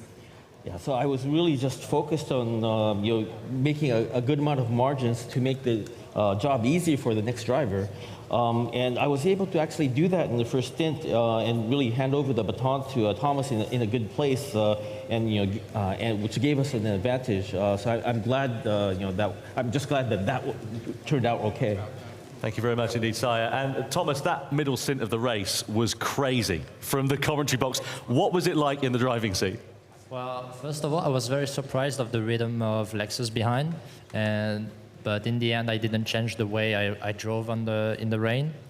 But as soon as there was a battle with Lexus, it was very intense. But I didn't really have much experience battling in the wet because we were all focused on our own line.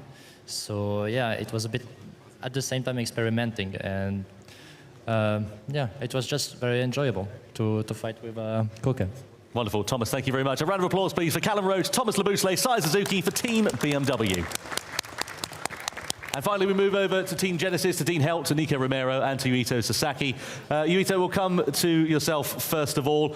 Genesis on the podium again in the Manufacturers' Cup. What does it mean for yourselves? Because there were, I think 3 or 4 teams all tied on points at the end of that race for third. It was incredible. ジェネシスこうやってマニファクチャーシリーズ表彰台に立つことができましたけど、今回本当に接戦で3位同点のチームがいっぱいいましたよね。その中で優勝を勝ち取れたことどう思われますか？はい、とても嬉しくてですね、やっぱりすごいなんか接戦の中で自分もなんかゴールした時3位になったのか4位になったのかよく分かんなかったんで3位って聞いてすごいホッとしました。Yeah, I'm very happy with the result because I knew it was such a close race, and when I crossed the finish line, I didn't know if I was in third or fourth. When I finally heard that the result is third place, I was really happy to hear that. So Yuito, many congratulations. And let's move over to Dean as well. Dean, I mean, the start of that race was crazy. I mean, again, we were watching it from the commentary box and we didn't know where to look. What was it like from your perspective? And how did that play a part in how you adapted your strategy as a team? Well, we knew after qualifying that there was going to be we were going to need to push really hard in the first stint and we were going to need to be aggressive. I think I did a pretty good job of showing the aggressive part. But we knew that we needed track position. Track position was going to be key, especially if we were going to make the wets work. We needed that buffer to have that space at the end of the stint to where even if those on intermediates caught up, we could at least try to hold them up in a straight line and try to keep them behind in the corners. So I think we played the strategy absolutely perfectly. I don't think we could have done a single thing better.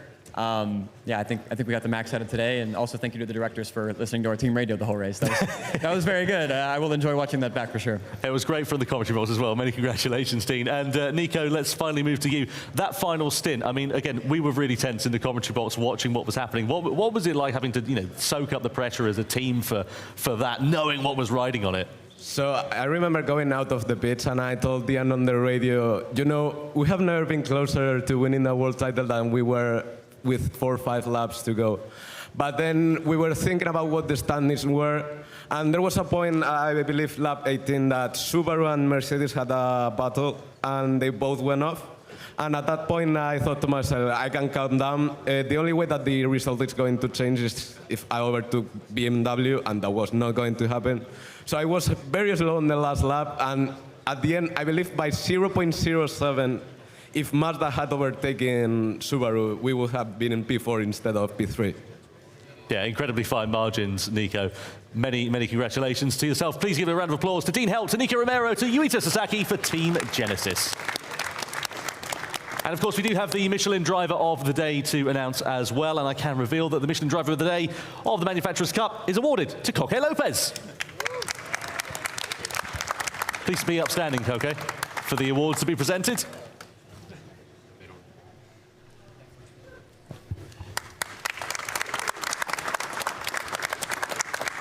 Wonderful, many congratulations, Coque. We've got some questions from the audience that have come in as well. One question to each of the teams. This question comes from Anku, and it's, I'll get one of your drivers to answer respectively. It says, how many times did your team practice together for the Manufacturers' Cup Grand Final? Any one of your team, just one driver is fine. We practice all the time good. We practice dry, we practice wet, we practice almost dry, almost wet, 3 tires. We practice everything literally to try to have everything under control here, because I think this is the most important. Even if we probably weren't the fastest guys, we knew we didn't really have to risk because finishing second, it was enough in the case that BMW won. But yeah, of course they did amazing, so we just pretended to be behind, and yeah, I think I'm very grateful for this, but I think they both deserve it the same or more than me, and thanks to everybody for the support. Okay, thank you very much. Team BMW, how many times did you practice together as a team for the event? Quite a bit leading up to the event. So we pretty much practiced everything from hards, mediums, soft, rain, drying line, and just kind of focus on each individual stint, just as a team. So I ended up getting the stint that I practiced the most, and I think my teammates did as well. So that maybe could be the case why we won, or just lucky guess on our part. But yeah, a lot of effort went into this, and it's a great feeling to win. Callum, thank you very much. And finally, Team Genesis as well. How many times did you practice together as a team for the event? First of all, I have to give a massive shout out to... Sorry, try and get your microphone working there. Hey, let's run another one over to you. That one will work. No. There we go. Yeah, so what I was saying, first of all, I have to give a massive shout out to Yuito, because due to the time difference, he was waking up at 6 a.m. to have some time to practice with us. And that's something that I really appreciated from him. But yeah, we had to practice everything to know who was the best on each condition. And at the end, we had everything pretty clear coming to the event, and as it seemed like it has worked out. Perfect. Harold, thank you. To Nico very much. My next question is to Harold Velsen. Harold, a question for you that has come in from Henry. It says, what came to mind first when you were confirmed that you were stepping in for Igor Fraga at Team Lexus for the World Finals? What's the question, excuse me? What was the first thing that came to mind for you when you were confirmed to be taking Igor's place here this weekend? First thing, well, at first I was kind of glad that I got to come here again. It was a tough online season for me, so for that I was kind of glad because of it, but at the same time there was the pressure of practicing again a lot. Mm-hmm. So I was glad that with my team I was able to practice. They teach me everything that I did here. So I'm glad that we got the result that we got. Another question for you, Harold, as well, from And So It Was, is how long did you actually have to prepare for the event? How much time? Excuse me? How much time did you have to prepare for the event? Every time that we were the three available. So of course I had some time on my own, but I got the most improvement when it was the three of us. Wonderful. Harold, thank you very much. Another question coming through for Team Lexus from Yeo Automotive. And it's a question for all three of you drivers, actually. It says, how did you find out about and start playing Gran Turismo? What are your individual stories? Harold, have you got the microphone? We'll start with you. How did your Gran Turismo journey begin? Like in the whole series? Yeah. How did you come about it? I got into it thanks to my father. Like, he bought me my first PlayStation, and I got into Gran Turismo 2. And I've been playing ever since. Wonderful. Harold, thank you very much. Kanata, how did your journey with Gran Turismo begin? どこからどういうふうな経歴でグランツーリスモを遊び始めたんでしょうか。一番最初の頃は。自分が最初始めたのはおそらく5歳かそれぐらいの小さい頃から始めていて、きっかけは親がグランツーリスモをやっていたところから自分は一緒に遊ぶようになって。それから新しいシリーズが出てからずっとやって、今ここに来てるというところで、親の影響が大きかったのかなと思います。So I was about 5 years old when I first started playing the game, and it was because my parents played, and through it went, and I started at 5, and every time a new series title came out, I kept playing, and that's how I ended up here. Kato, thank you very much. And Koke, what about you? How did your journey with Gran Turismo begin? At first I was doing motorbike races since I was like 5 years old in pocket bikes. So then I started to like the racing games, overall, bikes, cars, everything. But at 13 I had to stop, unfortunately, because of money and some more things. So I decided to try to find the same feeling somewhere else. And I think Gran Turismo really gave it to me. And at 13 years old I was already starting to do some like professional races, let's say. And this really gives me the same feeling, or even better than racing in real, because in the end you have to manage everything. So I'm glad that I found out about Gran Turismo. Okay, thank you very much. One final question that's come through from Japan to 23. It goes to Team BMW. You can just select one driver to answer this. And it says, did you ever think about trying to slow Lexus down in the closing stages of the race? Well, we were thinking about it, for sure. Because we knew also that Genesis was fast in the straights and something could happen for us to get P1 in the standings. But at the end of the day, it's a bit risky still. We wanted to get P1 first of all in the race. And I don't know what Kalen thought at the moment, but I think we still made the right choice to not risk it. I don't know if you want to add. Yeah, I'll add to that a little bit. I just kind of had shades of like Hamilton and Rosberg in Abu Dhabi. So just with that in the back of my mind, I honestly just kind of want to stay away from it and just focus on winning the race myself. And then just anything else that happened besides that would just be out of my control. So just kind of left it up to fate, and ultimately it didn't swing our way. So sometimes that's just how it is. Wonderful. Callum, thank you very much indeed for that. Just one more question, actually, that has just come in from Sky Pickman, who says, please tell Kawakami his teammates from 2018 are proud and very happy for him. 川上選手に、2018年のチームメイトがみんな川上選手を誇りに思っていますと伝えてくださいと言ってました。Thank you very much, teammates. Thank you. Wonderful. Ladies and gentlemen, a round of applause to third place Team Genesis, to second place for Team BMW, and to the 2024 Manufacturers' Cup champions Team Lexus. That does bring an end to the Manufacturers' Cup for the GT World Series, for the World Finals here in Amsterdam, but that's not the end of the action. We will go again tomorrow. The Nations Cup World Champion is to be crowned here in Amsterdam. Make sure you join us. Thanks so much, and we'll see you then.